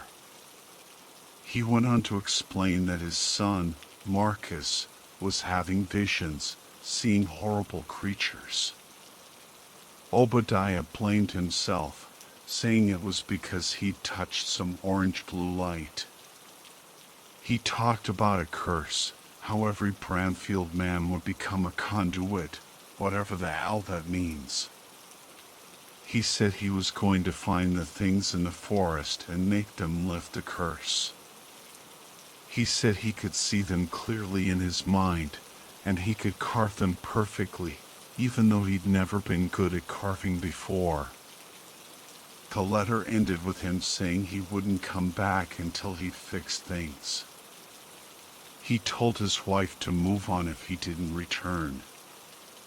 Eternally, your Obadiah. I closed the scrapbook, my head spinning. A curse. Things in the forest. It sounded insane. Maybe it was just some kind of hereditary mental illness, I thought. Yeah, that had to be it. But then I looked down at the notepad I'd been using to take notes. And I screamed. There were no notes. Instead, the pages were filled with drawings. Drawings of eyes. The same eyes from my dad's sketchbook. The same eyes that had blinked at me. I hadn't even realized I was drawing them. The wake for my dad was still going on downstairs. I could hear people talking, laughing even. They had no idea what I'd just discovered. What I was becoming. I tried to tell myself it was just a coincidence, that I'd subconsciously copied the eyes from the sketchbook. But deep down, I knew it wasn't true. The curse was real. I could feel it in my bones. Every time I closed my eyes, I saw those creatures, those landscapes. Vivid, terrifying images. Just like my dad, and his father before him. I finally understood why my dad had killed himself. I don't know what to do. I can't tell my mom or Winston. They'll think I'm crazy. Maybe they'll lock me up in an asylum like they did to Lionel. But I can't keep this to myself. I have to show them the drawings. They have to believe me. What if they can't handle it? What if they see the truth in those eyes, the same way I do? I'm scared. I don't want to end up like my dad. But I don't see any other way out. This is my epiphany. And it's a terrifying one.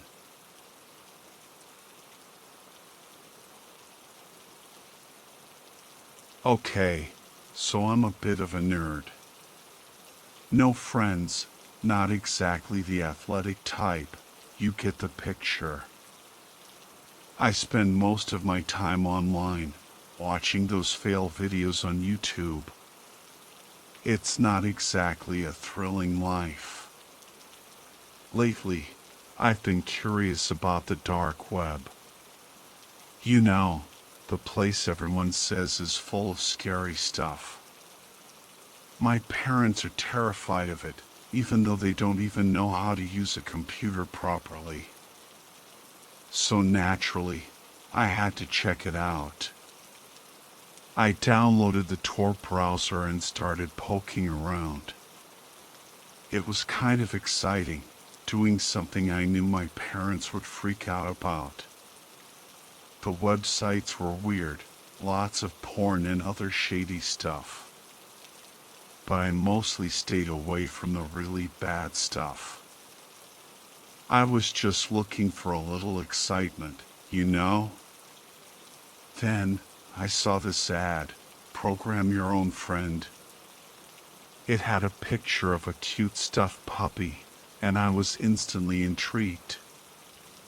I mean, who wouldn't want their own custom-made friend? I clicked on the ad, and it took me to this website with pictures of all kinds of stuffed animals. It was like Build-A-Bear on steroids. There was a button that said Design Your Friend, so I clicked it. A chat screen popped up, and this text appeared, "Hello, friend.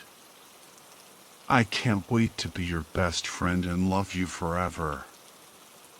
Answer my questions, and I'll be the best friend you've ever had."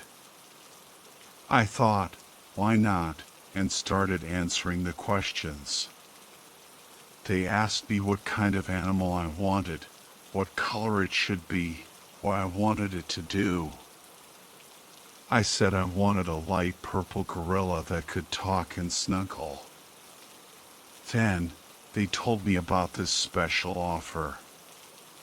They were a new company, and they needed customer reviews. If I agreed to leave a review, I could get my friend for free. I was all over that. They asked for my address, and I hesitated for a second. But I figured it was no big deal, so I gave it to them. Now, the wait began. Those next few days were torture. I was so excited about getting my new friend, but the wait was killing me. I kept checking the mail every day after school, hoping the package had arrived. Finally, it came. A big box with no return address, just my address on the label. I knew it had to be my gorilla friend. I practically ripped the box open, and there it was. A soft, squishy, light purple gorilla, just like I designed. I was so happy. I picked it up and said, "Hi." But nothing happened. I tried again. "Are you my new friend?" Still nothing. I was a little disappointed, but I figured it was still a cool stuffed animal. Then, I found the instructions. I felt kind of dumb for not looking for them sooner. Apparently, there was a key phrase I had to say to activate it. I was about to try it out when my mom called me for dinner. After dinner, I had homework, chores, the whole 9 yards. By the time I finally got to bed, it was late. I turned off the lights, grabbed my flashlight, and whispered the key phrase, "Daffodil cream fart propellant." There was a pause, and then the gorilla's mouth moved. "Hello. I'm your very bestest friend," it said in this loud, cartoony voice. I jumped a mile. I was so startled, I threw the blankets over my head. "Can you be quieter?" I whispered. "Of course." "Anything to make you happy," the gorilla said in a much softer voice. I was relieved. We chatted for a bit, and then the gorilla asked if I wanted a snuggle. I said sure, and it crawled up onto my chest and snuggled into me. It felt so comforting, like I finally had someone there for me. I fell asleep with a smile on my face.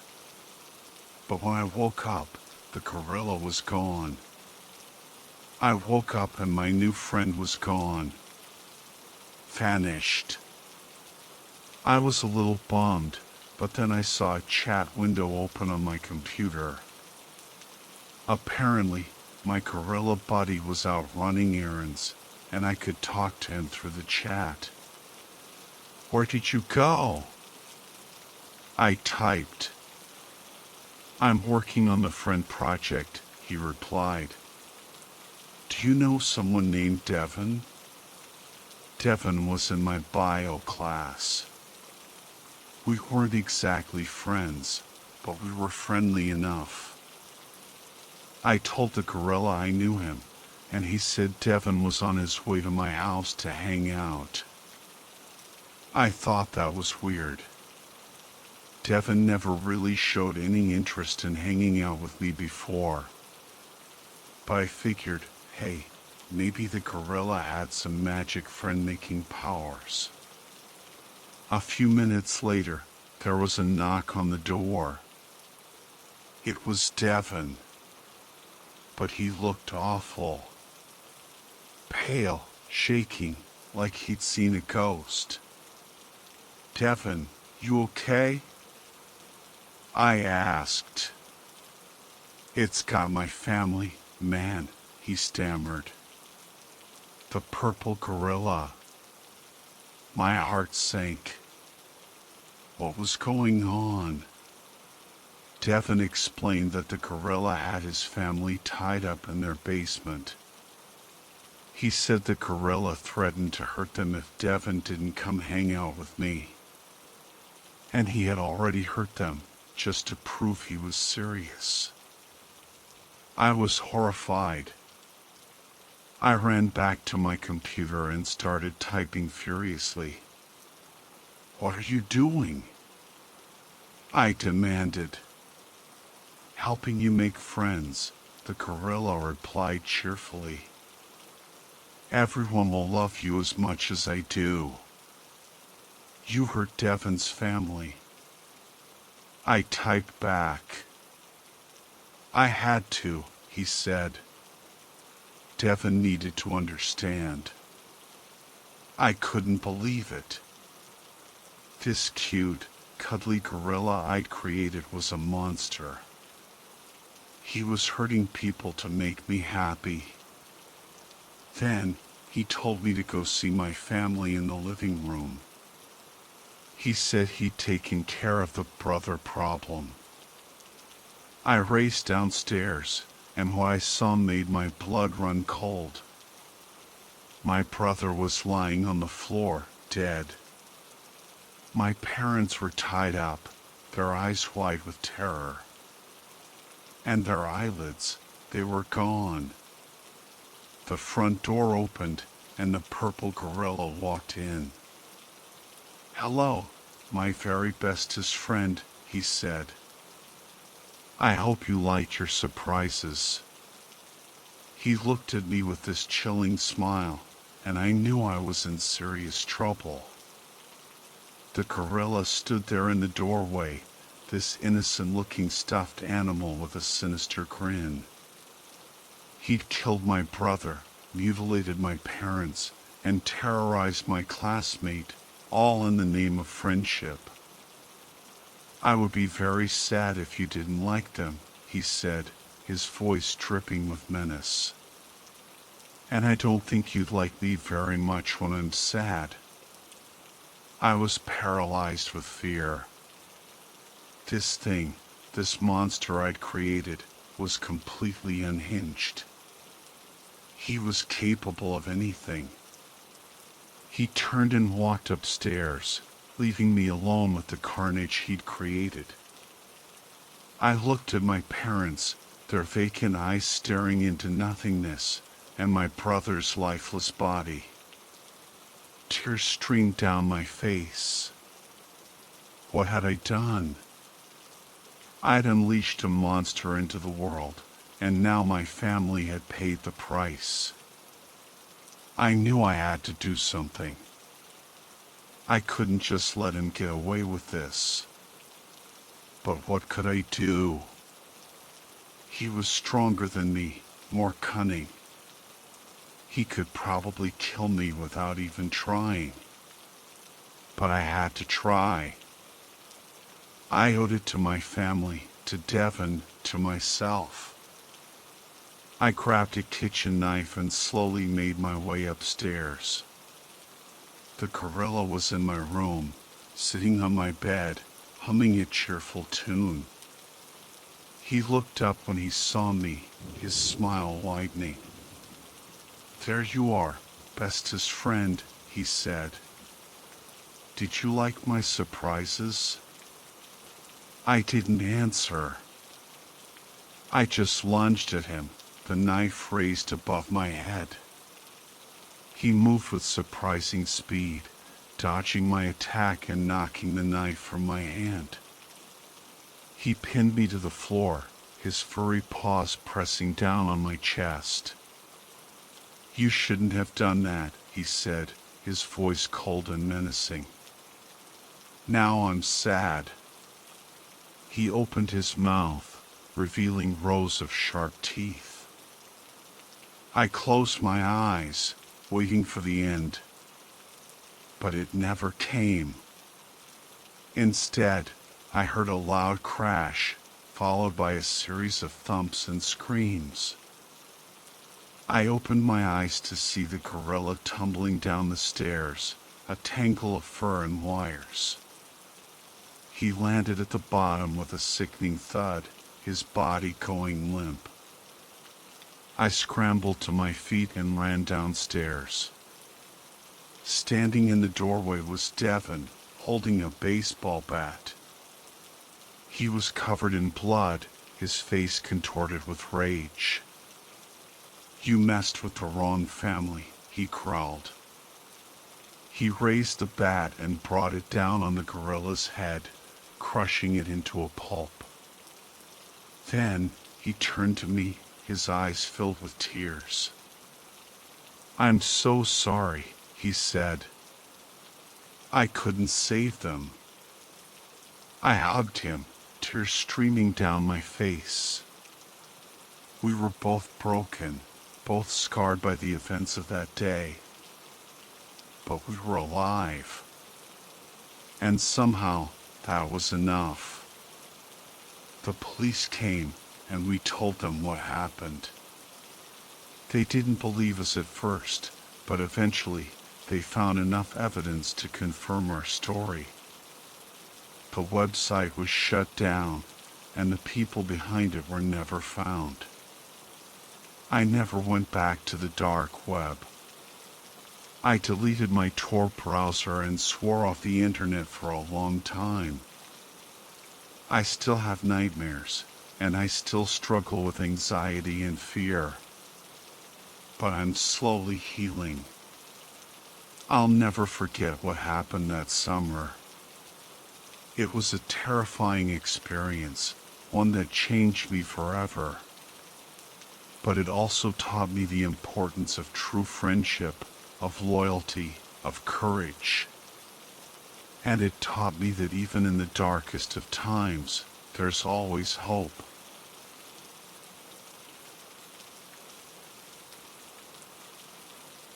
So, I work in cybercrimes, right? And let me tell you, most of what you hear about the dark web is a load of crap. Red rooms? Hidden in for hire?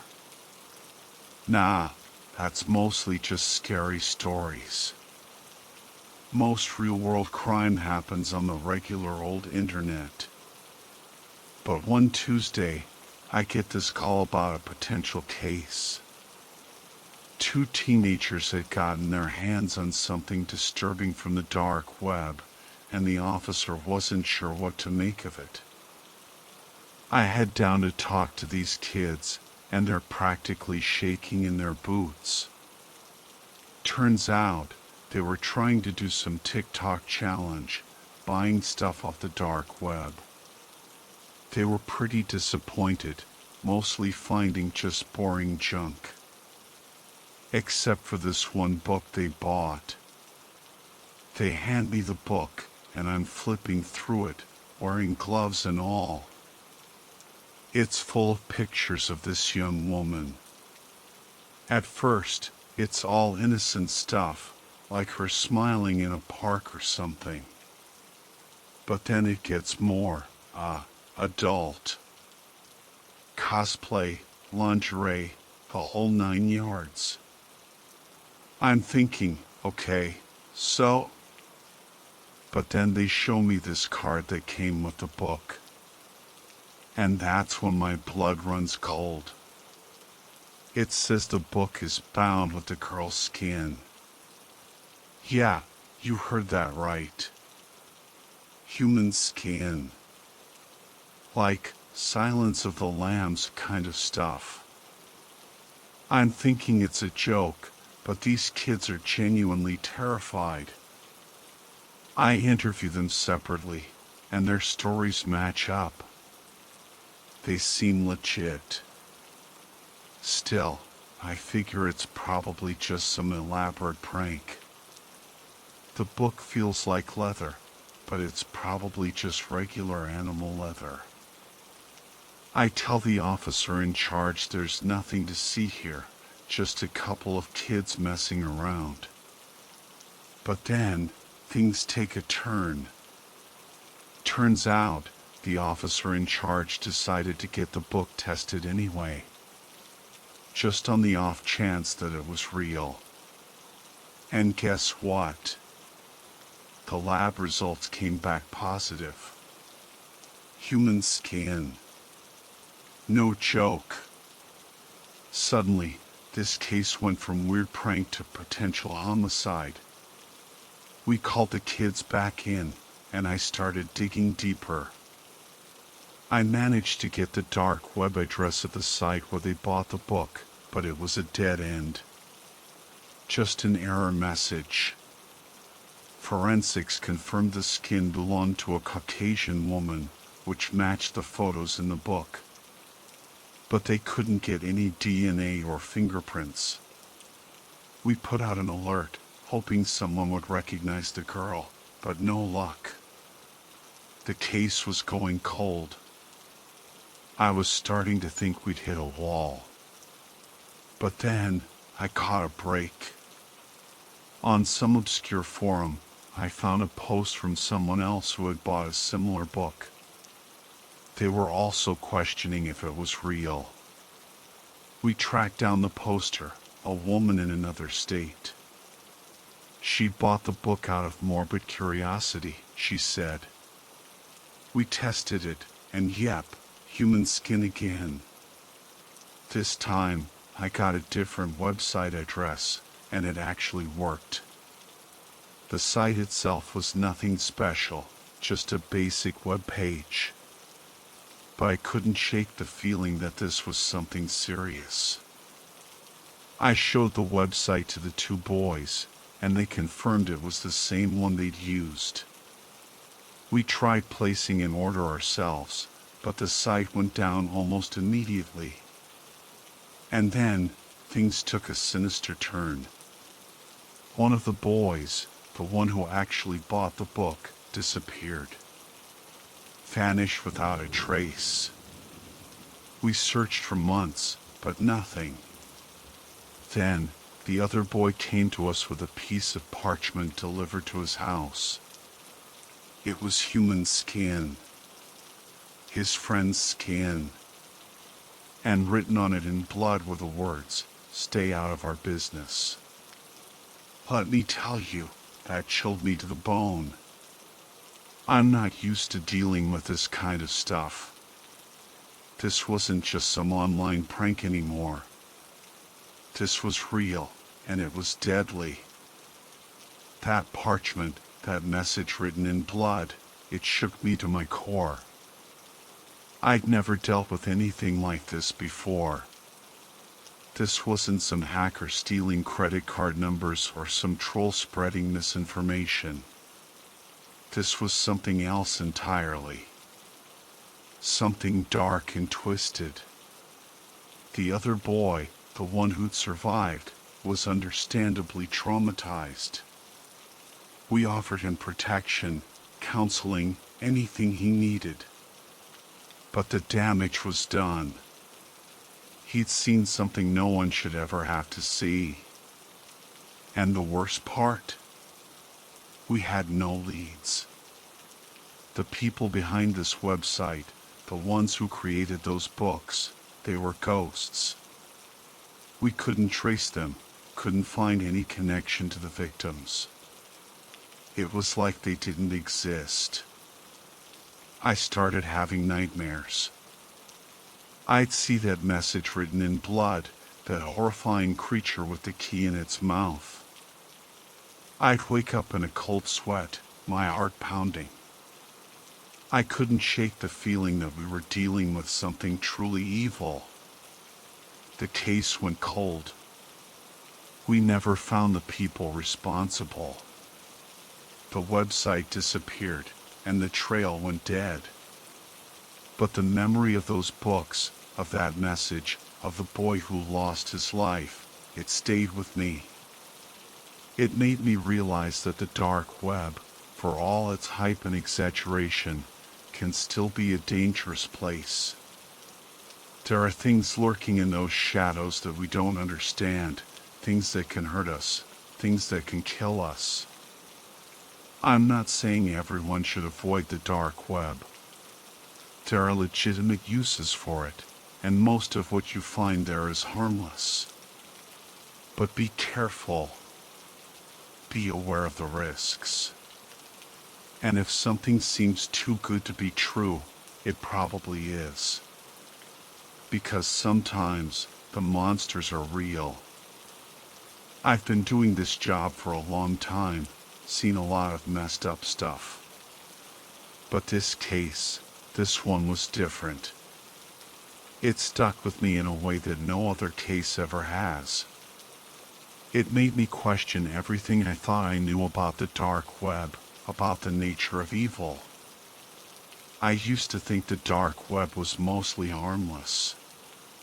Sure, there were some bad actors out there, but most of it was just people looking for privacy, for a place to express themselves without fear of censorship. But now, I'm not so sure. I've seen the darkness that can lurk in those shadows. I've seen the depravity that some people are capable of. And I've learned that even the most innocent-seeming things can hide a sinister truth. That's why I'm sharing this story. I want to warn people. I want them to be careful. I want them to know that the dark web, for all its potential benefits, can also be a dangerous place. Don't get me wrong, I'm not saying everyone should avoid it. There are legitimate reasons to use the dark web. But be smart about it. Be aware of the risks. Don't trust everything you see. And if something seems too good to be true, it probably is. Remember those two boys, the ones who just wanted to do a TikTok challenge. They never imagined they'd stumble upon something so horrific. They never imagined they'd be caught up in a real-life nightmare. So be careful. Be vigilant. And never forget that the internet, even the dark web, is a reflection of the real world. And in the real world, there are monsters. This is my warning.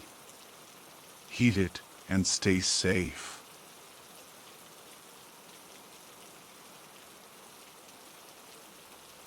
If you're a real music lover, the kind of person who proudly shows off their massive music collection, vinyl records, fancy stereo setup, or knowledge of obscure indie bands, you've probably heard some of the crazy legends about famous musicians.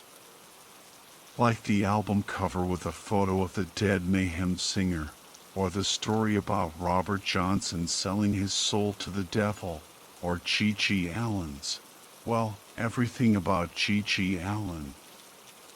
These stories are out there, and they make people curious. That curiosity leads people down a rabbit hole, searching for forbidden albums, the kind that are rumored to be cursed or dangerous. That's where I come in. I recently quit my job, now seemed like a good time, and decided to put my music degree to use. I wanted to review albums and try to become the next Anthony Fantano, that famous music critic on YouTube. I know, it's kind of sad. But when you're an agoraphobic in your early 30s, and your music collection is your pride and joy, you have to set your sights on something. I talked to one of my friends, a guy named Cray, who's a self-proclaimed music expert. You know the type, the guy who knew about every obscure band before you did, who had exclusive B-sides and demo tapes no one else had ever heard of. Cray was that guy, but underneath all the bragging and arrogance, he was a good guy. And when he started talking about a band or musician he loved, he was so passionate that it was actually inspiring. I told Cray my plan to get internet famous by reviewing albums, but he said that just reviewing popular albums, even if I gave them bad reviews, wouldn't be enough. To really stand out, you gotta do something different, something that will grab their attention and make them want to know more, he said over Skype, between sips of Jack Daniels. Okay, what do I need to do? Review some obscure Mongolian throat-singing band? I asked, already searching through my iTunes library for music by The Who, Hyun and Alash. Before I could start taking notes, Cray shook his head and shifted uncomfortably in his seat. Bax, he asked, have you ever heard of Echo of the Note? He looked excited and uncertain at the same time. I shook my head, and he continued. Not sure when they started, but I know when they ended. Right after they released their debut album, Bespoke, all this experimental stuff that got people talking before they disappeared because of the feedback they got. Now I was interested. What, did they pull a Stalag and feature mental patients in their music or something? Cray's eyes narrowed, and his voice dropped. Bax, this album never even made it to most critics. They say it was like nothing else, but they never said much on record. Even worse, no major record company would touch it, and they got rid of almost all the copies except for a few collector's items. Critics refused to publish their reviews, and it drove more than one of them crazy. The band disappeared not long after, and the only time I hear about them now is on dead music forums. If you want this, you're gonna have to dig deep, real deep. If you get stuck, let me know. I may have something for you.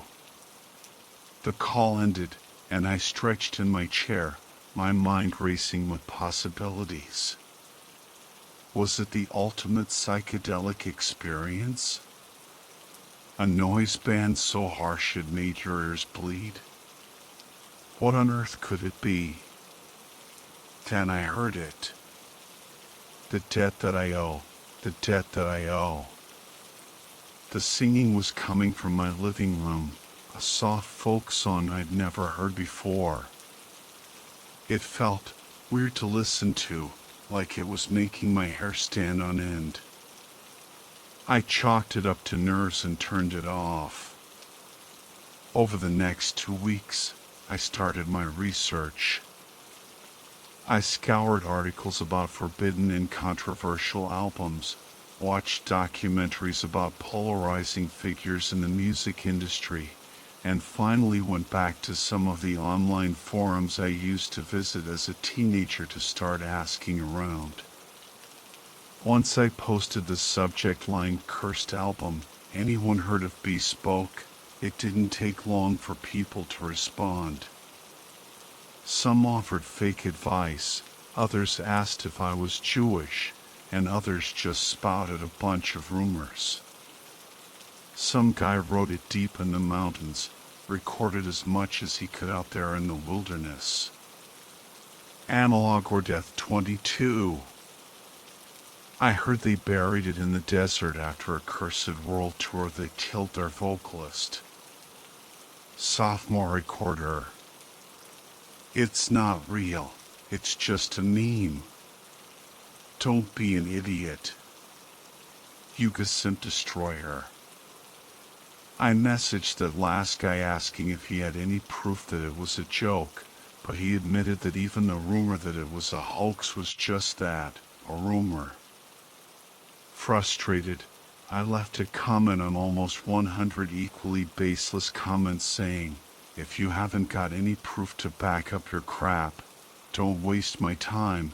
Send a screenshot to Gray with the words "kill me" in the subject line, and logged off to make dinner.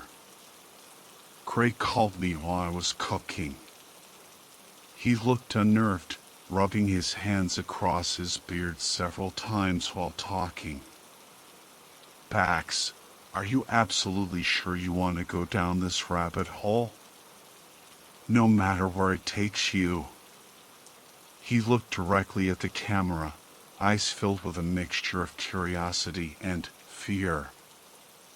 I blinked, staring back at him as if to say, "Are you serious?" He didn't get it. Yes, of course. Do you think I just spent the last 3 weeks trawling through the internet and a bunch of edgy teenagers and neats for fun? I replied, clearly offended he'd even asked. He carefully lit a cigarette and took a shaky drag, steeling his nerves before continuing. All right, I'm sending you something. When the prompt comes up, enter "be heard" with the hyphen. You'll find a forum that should direct you. He leaned in closer, looking around before speaking. Bax, I haven't heard the album and I don't know anyone who has, but what I'm giving you is access to some very shady people, so you need to promise me that you'll be safe, you'll be smart, and you won't say that I gave you access. These people are crazy and they dabble in some weird stuff. He took a long drag on his cigarette before finishing. Get in, get out, keep me updated. Don't give out any info you don't need to, okay? I nodded, and he sent me a .tor link to access the website. I was greeted by a simple black screen, the title "Beyond the Veil" listed above with a single box in the center, prompting me to enter a passkey. I did as Gray told me and entered "be heard." Sure enough, I was granted access and greeted by a music forum catering to some of the most unusual fans. Some were asking for death rattles from gulags, and others were specifying a need for Ritual of the Ganges audio transcripts. I didn't dare spend too long lurking, instead going straight to the requests board and posting my question about the album. But before I could even hit send, I received a notification from a user on the forum requesting to chat. Had they been waiting for me? The message was from the needle mover. If they were Gray's contact, they didn't waste any time. Their single message was a question. Does the listener seek the song, or the song seek the listener? I blinked. Was this a philosophical question? A way to gauge my musical knowledge? Or was it a test? I seek the song. But I guess in a way, the songs are seeking listeners, seeking to be validated in return, I replied back. Honesty mixed with a bit of intellectualism, hoping it would be enough. Within a couple of minutes, The needle mover replied with the title, "The Echo of the Note is Within You," and a request for my personal address. Since I'm agoraphobic and keep a gun in my home, I didn't feel threatened by giving it to them. If they had any chance of giving me what I wanted, I was willing to take the risk. Famous last words, right? As soon as the thought crossed my mind, my power went out.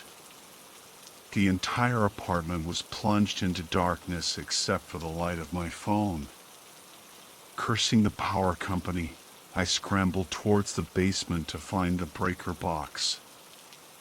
I made it halfway down the stairs before I froze. There was a noise coming from my porch. I couldn't see anything through the small window in the basement door, but I could hear something that made every cell in my body scream. It was a rhythmic buzzing and an almost drum-like clicking. The sounds of something being dragged along the gravel and towards my front door.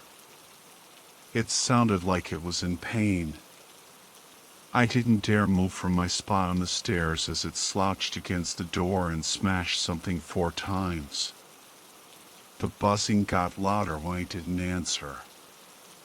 After a few moments, it slid a package through the mail slot and started to turn away, dragging itself down the path until the sound faded away.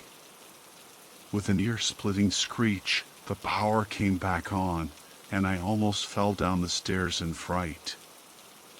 I grabbed the railing just in time to save myself from a broken leg or 2. Taking a few minutes to calm down, not even trying to figure out what I just saw, I went to the front door and pulled the box inside. I pulled out the vinyl record, staring in disbelief at what was considered the dark web's most notorious musical creation. There was a small note attached to the front. "For your ears only. Truly bespoke. The Needle Mover." I grinned and made a mental note to thank them for their generosity before taking the record out and gazing at the artwork. It was a beautiful Renaissance-style painting, like something by Hieronymus Bosch or maybe a more modern artist like Michael Otter. A lush blue forest, with beige trees that looked like humans, filled the sides of the cover. Their branches were coated in black fire. Strange, shapeless creatures darted between the trees, some with multiple limbs, carrying them into a clearing. Their golden bodies were covered in appendages I couldn't even recognize. One creature lurked overhead in the green sky, its spindly arms stretching across the canvas. Its wings took the place of stars and planets, and its purple and black eye served as the sun, bathing the entire scene in a strange light. In the center of the painting stood 7 figures, all cloaked in shadow and holding various instruments. Sentient musical notes took shape and lured the creatures from the forest. One of the notes was eating the limbs of a creature that seemed overjoyed at the prospect as it pushed its body forward into the teeth of a treble clef. The figures, however, kept their focus solely on the eye above. The band's logo and album name were emblazoned on the wings above, Echo of the Note and Bespoke. I flipped the record over and looked at the track list, which was printed on the back of what looked like a broken brick wall. At the bottom, a sea of corpses frozen in agony, forever climbing to reach the top. Side 1. 1. The Orchestra of Flesh. 2. It crawled, it croaked, an ode to the harvest. Side 2. 4. There are 8 ways. 5. With roots above and hunger below. Side 3. 5. It still lingers. 6. The Great Earl of Hell, Andromalius. Side 4. 7. Ballad of the Last Pilgrim. 8. Beyond the Veil, I Beseech. 9. Beyond the Veil 2, Bespoke. 10. Beyond the Veil 3, Be Heard. My mind raced with possibilities as I rushed upstairs and prepared to listen to the first song. I planned to listen to each track individually, read the notes for each song only after hearing it, and write down my thoughts to share with you all. I had no idea if this would just be a lame attempt at being edgy or if it would truly haunt me, but I knew this was my shot at becoming somebody, so I had to take it. I'm glad you're all with me, even if it is just in spirit. Track 1, The Orchestra of Flash. The first thing that struck me was the professional quality of the music. I was expecting some kind of gritty recording session in a basement with a few bits of editing to clean up background noise, giving it a truly DIY feel. But no, this was grand. Every instrument was balanced in a way that made it easy to hear each one. Every note had weight to it and felt important. It started off slow, each instrument taking its time to introduce itself before stepping back into the ensemble. A xylophone, a flute, bongos, and electronic keyboard providing the background atmosphere. The first minute passed, and the tempo started to rise. The bongos were joined by a drum kit with a sharp snare drum that immediately caught my attention. But before I could focus on that, there was a new main instrument in the orchestra, and it rose above all the others, a violin, playing beautiful, sad, and powerful high notes. Each note was held with a vibrato so delicate that I swear I felt it in my bones. The violin broke into a beautiful solo, accompanied only by a few emphatic piano chords. It swelled and hit an amazing high note, and I was smiling from ear to ear right up until the short silence that followed was broken by a sound I never imagined I'd hear on a record. It took my ears a few moments to recognize it before it became clear that I wasn't the only one startled by it. A soft, low, guttural moan came from my center speaker. It grew louder and more urgent as the seconds passed. The keyboard notes echoed, and there was a shuffling sound, maybe a whisper between the band members. Had someone gotten hurt? It was interesting to hear a raw take on a failed performance, but I wasn't sure why they kept it in, even for the sake of authenticity. Then, they played again, but this time the band played much faster and more frantically. The flute was played expertly but with rapid notes, the drums were smashed with furious intent.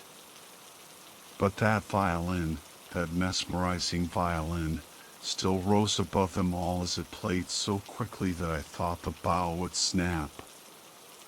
In the midst of this expressive, passionate music came that moan again, this time breaking from a gurgle into a full-blown shriek. The band continued playing, spurred on by the screams until they became a natural part of the performance. It's not unheard of to use pain in the studio to fuel a song, but it's certainly unusual. The moment of truth, however, came at the climax of the song. The violin was brought to the forefront one last time, and I could hear something in the screams that turned my stomach and made me gag. The screams were starting to croak and get louder with every stroke of the violin's bow across the strings until the final note rang out, followed by a sickening snap. Then came the sound of gurgling and liquid spraying on the floor as the track faded out. I sat up and took the needle off the record, sweating and shaking. Maybe it was just the raw reality of it, or the fact that it was so jarring to go from this beautiful, emotional piece to what amounted to body horror at the end. Either way, I steeled myself and grabbed the liner notes, not even processing the continuation of the cover artwork in my nervousness.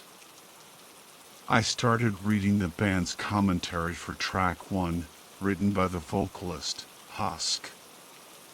This was meant to be a song filled with the raw emotional output that humans have when they are at their most honest. We find that this often happens when indulging in, performing, or creating something. Our director, Lumina, encouraged this idea and helped us with our early plans, pushing us to cross boundaries in our search for something remarkable. We had conversations, made agreements amongst ourselves, and Lumina provided us with an all-in-one kit to perform with. All the instruments you hear on this song are, quite literally, made from the flesh of a man. We took what we needed, lovingly crafted the bones into brass instruments, stretched the skin over our drums, cut off fingers and stitched them together for drumsticks. But the main attraction was to capture the essence of this disgusting body's only beauty in death. Lumina mentioned their past deeds in the real world, acts that deserve punishment far beyond this. We peeled back the flesh of the neck and exposed the vocal cords, achieving the sound you hear on our record with great precision, care, and some extra editing to boost the sound. Our surprise, of course, came when the corpse became aware during recording. Limbs cut off or stripped of muscle, skin missing from the torso and the neck exposed. We still can't understand how such a thing happened. But when we stopped playing to look over at Lumina, they just smiled and, with their eyes filled with what lay before us, urged us to play until the end. I'll admit, we were uncomfortable after the recording. Hearing it back, despite this man's actions, made us unsure of our next step. We are artists, not murderers. But after some time away and indulging in our vices, we decided to keep going. Much to Lumina's delight. This is your first step into our art, but it was not ours. We have seen beyond the veil, and what lays beyond the veil has seen into us. Listener, you are a pilgrim on this journey. We hope you will stay with us throughout. Husk. I sat back down at my computer and typed up my notes. I didn't dare listen to another song. I don't think this is the kind of thing anyone can handle all at once. Maybe you're sitting there thinking you're brave because you've seen some dark web murder videos or a live stream of cruelty, but hearing every single facet of someone's suffering, knowing what it is, it's on a whole other level. It felt like I was there, and even now, an hour after I closed my studio door and came downstairs, I feel like I can still hear the gurgling of that man as his body was used as an instrument. Because I know many of you will want some kind of comparison, I'm going to recommend an album with each track. I didn't get much sleep last night. Most of my dreams were just replays of the horrors from track 1, The Orchestra of Flesh. I kept seeing that middle-aged man's body, his skin peeled back from his stomach to make drum heads, the crunch of his fingers being cut off to make drumsticks, his leg being severed below the knee and the bone hollowed out to make a flute.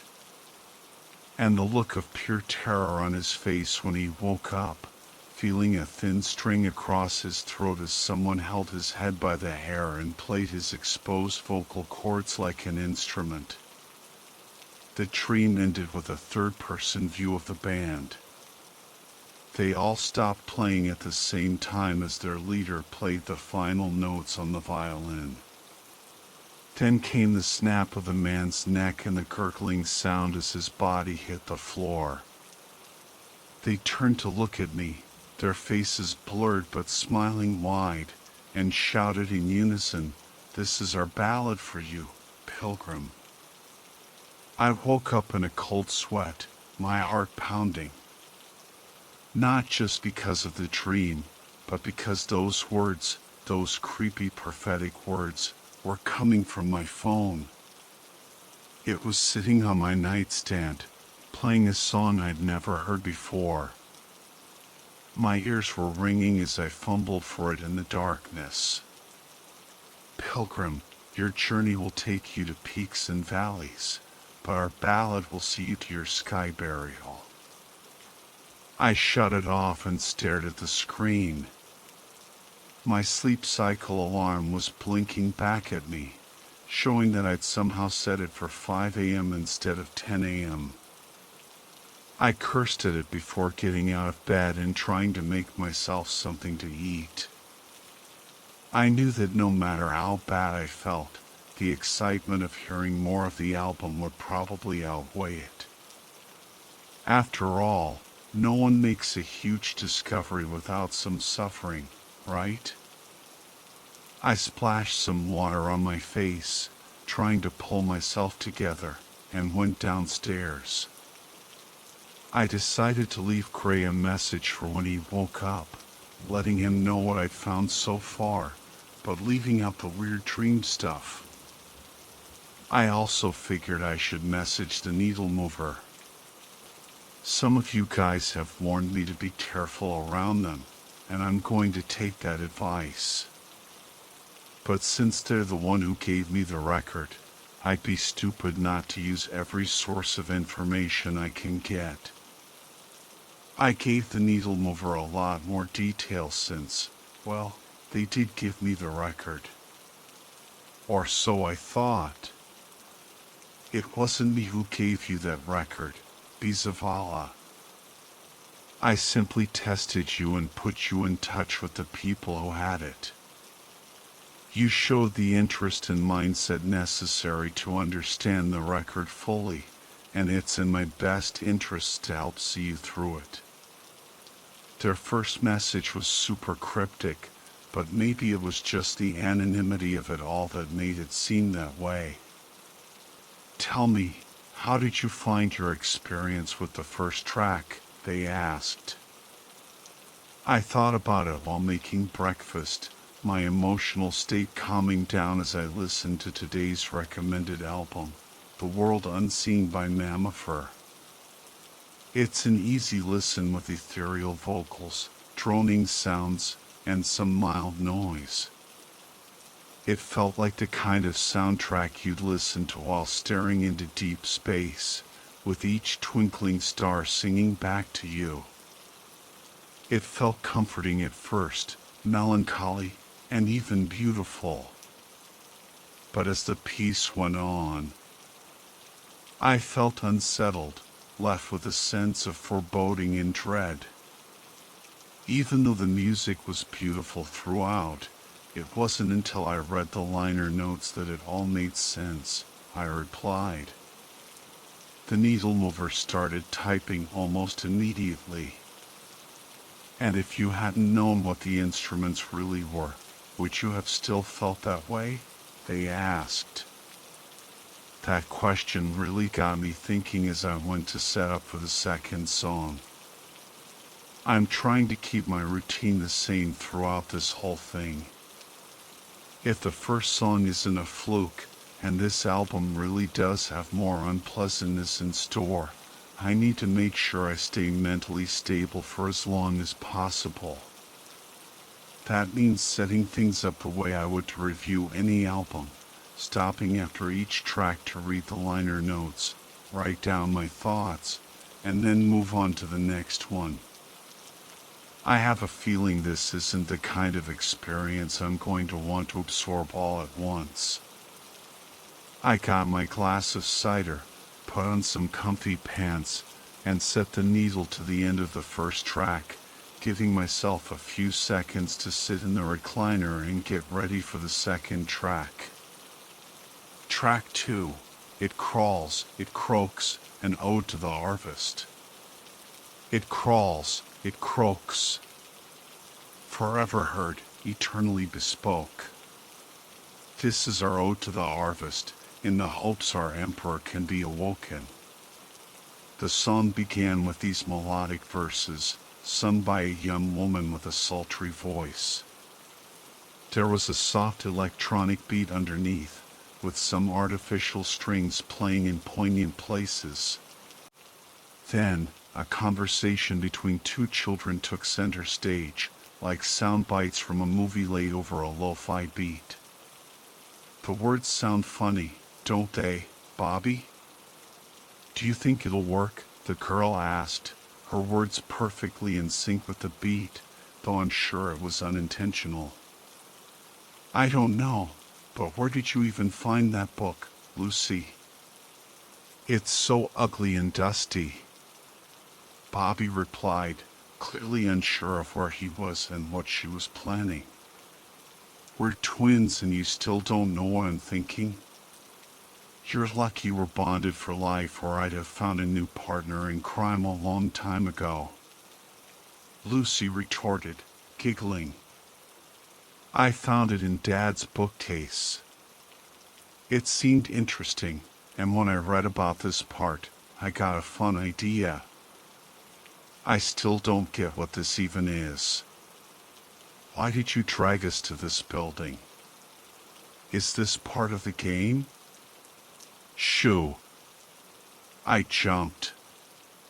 Her voice was suddenly distorted, and a downward slide of musical notes told me something was approaching.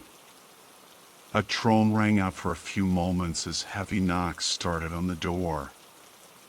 The beat amplified each knock, and a slamming of electric notes made it even more intense. It snaps, it stirs. Awake and undeterred.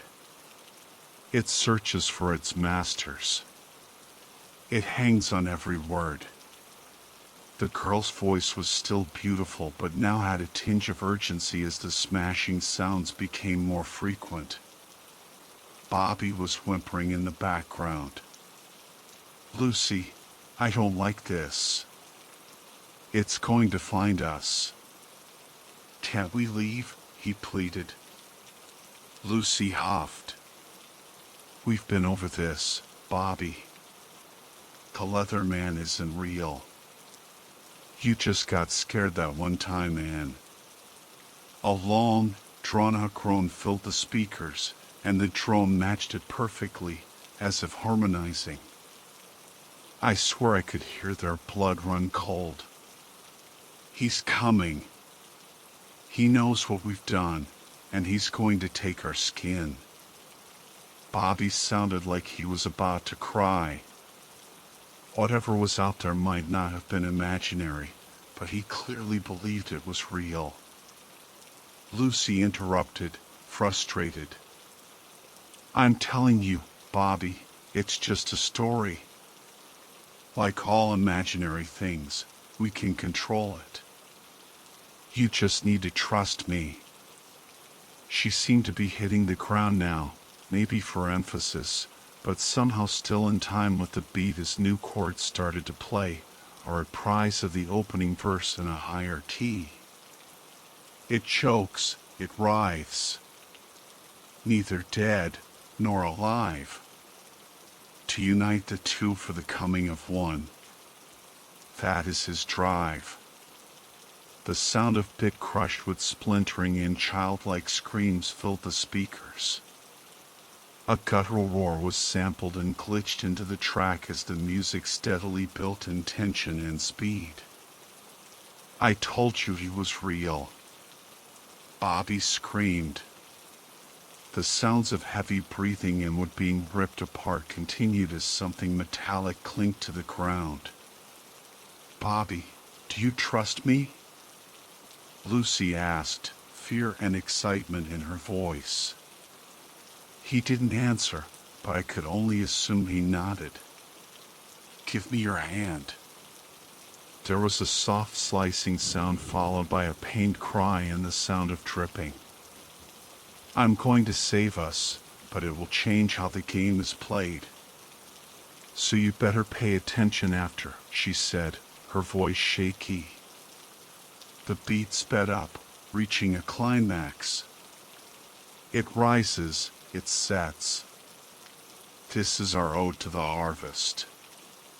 The blood of the twins will banish you. You are no longer our father. The music calmed down. Everything stopped except for the piano, still softly playing a few notes as she continued to speak. I knew a drop was coming. It's static, it's unmoved. A God so great, it'll never be disproved. A man of leather struck down before us, making way for the sleepless God. His name is. She took a breath, and when she uttered the next word, a wall of sound hit me like an air blast at point-blank range, sending me flying backward out of my chair and almost blowing out my speakers. Nuldus.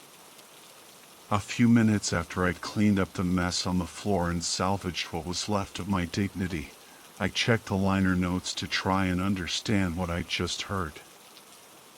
I thumbed through the pages and saw a crude drawing of two twins kneeling by a door. A shadowy creature loomed on the other side, two sets of eyes glowing with malice. The girl was reading aloud from a book, her hair blowing back as she did so. I turned to the next page to see the notes for track 2. Origin stories are super important to us, both as musicians and as people. Where we came from and how we got to be who we are now is a story we felt was worth telling in our own way. This was a retelling of one of our members' first steps past the veil, lovingly rewritten with luminous guidance and the help of some mostly willing actors. Well, one willing actress and one who had no clue. As Lumina commanded. I'm not good at fancy talk like Husk, so I'll just say it like it is. There are some seriously messed up things in this world besides people, that much is obvious. But that doesn't mean people are the least of your worries. Actually, as this record will show you, people are the worst kind of gods, the ones in charge of their own destinies. Good luck to those of you listening for the first time. You're gonna need it. Formless. I was about to hit submit on my notes when something happened that I think is worth sharing, in the interest of transparency. I was thinking about the song in the Needle Mover's last message, which was still unanswered on my screen when my phone beeped. It was Cray. I guess he'd finally seen my messages, though I hadn't even realized how much time had passed. Rough day? He asked. Small talk wasn't his strong suit. Yeah, you could say that. I just finished track 2. How was it? Any weird experiences? Headaches? No, just some weird family stuff that almost blew out my speakers. Gonna take a short break and then go back in for the next 2, back to back. I'm sure they're not all bad, right? I tried to sound optimistic, hoping it might actually make me feel better. It didn't. There was a long pause, and Gray's typing bubble appeared for way longer than it should have for the message he actually sent. You know why people in the music community hate Gulak and their Project Terror albums so much? Because it was mostly uncomfortable and probably unethical. They brought in mental patients and rape victims to scream on the record. Not exactly easy listening. No, it's because it didn't get any better. It just got worse the further you got into it. So, do me a favor, don't do that with this album. Because I promise you, it's not going to get any easier. I sat there for a few minutes, thinking about Gray's last message and the needle mover's question. One thing was clear. They both knew a lot more than they were letting on. I decided not to dwell on the unsettling conversation with Gray and instead focus on the task at hand. Looking back at the needle mover's earlier message, I found myself pondering their question once again. And if you hadn't known what the instruments really were, would you have still felt that way? The more I thought about it, the more I understood the deeper meaning behind their question. Is the mystery part of the enjoyment? Can someone who doesn't know what's behind the curtain truly appreciate it, or will they simply remain ignorant? I had to push those thoughts aside for now. The music needed my full attention. I settled into my chair with a drink and prepared for the third track, There Are 8 Ways. As always, today's recommendation is Wooden Heart by Listener. Track 3, There Are 8 Ways. The first 20 seconds started with the sounds of someone double-clicking a file and then single-clicking to play it. This was followed by the sound of someone taking deep breaths, exhaling, and pacing between the speakers. Left to right, right to left. It seemed like they were psyching themselves up for something. Sure enough, a moment later, a young woman's voice burst through the speakers. She spoke with passion, precision, and vigor. The first type of love is agape. Unconditional love, the kind that never breaks. See, I thought that's what we had a long time ago. But it wasn't caution to the wind that you'd ultimately throw. Instead, it was my trust, my innocence, my longing. You took it all in one grasp, ensuring every day away from you made my heartache feel like a tactical carpet bombing. Her words immediately struck me. She was whimsical in her descriptions, but there was an underlying bitterness in those closing lines. Was this personal? It's not unusual for musicians to draw on their own experiences, but this didn't sound like any of the band members. Who was she? A guitar joined in, soft strings plucked and left to hang in the air, narrowing the way her words lingered. She paced some more, and then the second verse began. Then there's Eros, the romantic lover. With this sensation, I decree there is no other. No wandering eye perusing the options I might be missing. Not a single soul to stifle the feelings my heart is emitting. I told you this the third time I saw you, and you just stared. A gaping hole through my skull, the disgust in you as you uttered, "You dare." As if my declaration was a biohazard now infecting you, bringing you to your knees. But it was never Eros, not that type of love to leave you begging for release. The picture was still blurry, but I could make out a story of unrequited love, the kind that always stings. Whatever she had experienced, it was clearly still fresh, as if she were speaking these words right after being rejected. I focused more on the sounds around the vocalist. In the background, I could hear chains rattling in a low moan that faded into a chorus of singers humming softly. The guitar picking gained traction as the vocalist grew in confidence and passion. Philia and Ludus, the affectionate and the playful. I thought if I scaled things back, tried boundaries, you'd be grateful. Instead, I was met with glazed eyes, hazed phrases, amazed at the ways that you can hurt me, cut me, bleed me dry while I feel my anger rise and never run dry. I ran away and knew what I had to do. If I couldn't love you the way I wanted to, nobody would be permitted to. It was that night that I began to scheme, to plan, to devise. It wouldn't be long before we reached Type 8, present day, the big surprise. The slamming of a board on the floor joined the chains, creating a percussion not unlike Ain't No Grave by Johnny Cash. It was a cold, indifferent beat that shook you to your bones and added a heavy weight to the song. The chorus of vocalists soared in the background as the guitar notes climbed higher, the vibrato more pronounced. The vocalist's passion, rage, and pain loomed over it all, never giving up center stage. I had no time for philosophy, the self-love. It was wasted time, effort, and strife that wasn't dedicated to you, irrelevant in my life.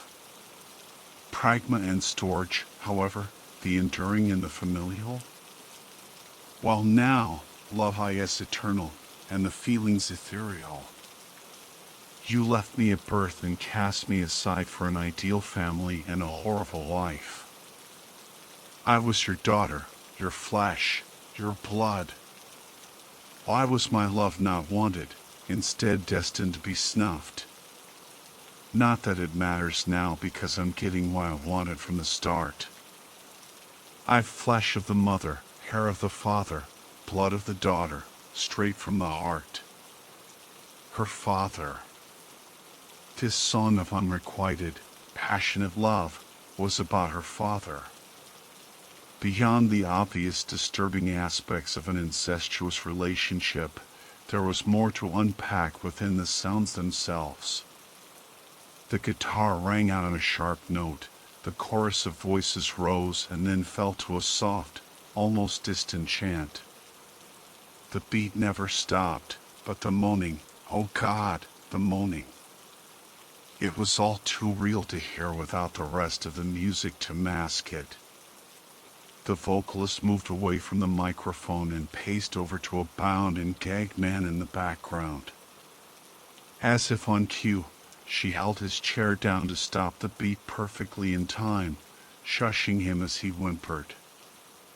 I could hear the weight of her on his lap for a moment, the leather of her clothing stretching against the fabric of his pants. My stomach turned. My mind returned to the last line. It sounded ritualistic, and the chanting seemed to encourage that. What the hell was she planning? 3 tracks in, and I still hadn't learned my lesson.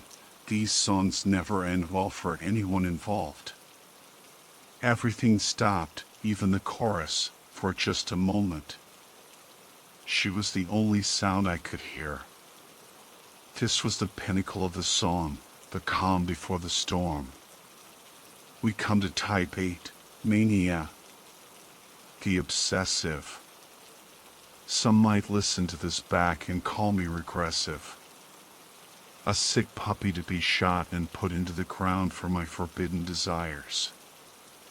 I challenge you to defy your heart when every time you see them, it's pulled up as if on wires. The vibration in the room became intense, her voice filling every crack and crevice, sinking into my skull. I felt her in my bones, and I could do nothing but sit there under the weight of her voice. The chanting never rose above a whisper, but its sinister nature grew with every syllable she uttered. Your stomach in knots and your thoughts turned to mush, not a single moment of your life outside of their influence, always crushed. The weight of their expectations and their love, always unattainable. Well, at least until now, those concepts of forever were never seen as amenable. She pulled the microphone from its stand and began to walk. The air swelled around it, creating a whooshing sound that seemed to emanate from my speakers. A foul wind rushed into my nostrils, threatening to make me retch. I could hear her walk back to her father and hold the microphone steady as he pleaded behind the gag. There was the sound of a heavy book opening, pages turning, as the chanting grew faster. But with this book guiding me, the luminous rays of the moon blessing thee, I declare us one, no longer apart. And this is sealed with a declaration, straight from the heart. That last word grew elongated, and a cacophony of inhuman voices joined her as the sound rose, swelled, and exploded into a menagerie of noises, the shrieking of a beast, the sloshing of liquids, the snapping of branches, and the cawing of crows. Then, silence. No sounds, no smell, no pain. I had been pushed back into my chair, and the crippling pain in my head and bones was gone, like I had been released from a vice grip. I knew this album was strange, but the effects were still new to me. How do you get used to an album that can touch you physically instead of just emotionally? After a stiff drink, I walked over to the album notes and found the entry for track 3. My suspicions were confirmed, and the feeling of disgust grew stronger. There Are 8 Ways started as a fan project that Lumina insisted we check out and try to make into a real thing, much to formless disgust. After hearing the idea, I was into it. Why not create a song out of shock value from some weird fan story in dedication to the macabre and taboo? But then I was told that it was originally a video, and I watched the whole thing play out. At that point, I was unwilling to lay down the guitar parts. Sure, I'm into debauchery and offending people, anyone in our genre is. But this was a kidnapping, a real kidnapping. The fear in that dude, her father's eyes, was real. She was wild, passionate, and beautiful, if you look past the incestuous, obsessive behavior. But that wasn't what made it so bad for me, for Formless, and for the rest of us. She had that book. The same fucking book. And if you're reading this, you know which one I'm talking about. I don't do riddles like the others. I'm just me. Fuck conformity. She holds the thing out with her little trinket box of flesh, hair, and blood, pours it over her and her dad while she's straddling him, finishes the song, and drops the mic. I don't know what I saw. I don't want to know what I saw. But I'll tell you this much, it was an unholy union. The kind that made scoring this fucking abomination easy. And there's worse to come for you first-time listeners, you pilgrims of sound. Much worse. Void. I went back to the needle mover to ask more about the lore, but every message I sent came back as undelivered, even though they were clearly online. It looked like I had just missed them. Had they deactivated their account? Did they turn it off when they went AFK? Who knows? I typed up my questions and left them in the chat box before switching devices to text gray. I wasn't feeling confrontational, so it didn't seem like the right time to press him on how much he knew, not until I had more information myself. Track 3 was something I sent. He must have had his phone nearby because he immediately started typing back. Something how? Gross? Well, you already know, right? I thought you'd heard all this yourself. Humor me, Bax. What did you think of it? It was like something George R. Martin came up with while balls deep in some Lovecraftian fiction and listening to way too much spoken word poetry from open mic nights in a seedy bar. It was vile in a whole different way. Happy? He went silent for a moment before asking something I wasn't expecting. Do you feel comfortable right now? Do you feel safe and secure in yourself? What? Yes, of course I do. But I'm not happy with the content of the album. It's not pleasant listening when you dive into the deeper meanings that aren't already punching you in the stomach. There was a very long pause before he replied, setting the tone for what would be one of the most uncomfortable moments we'd ever shared up to that point.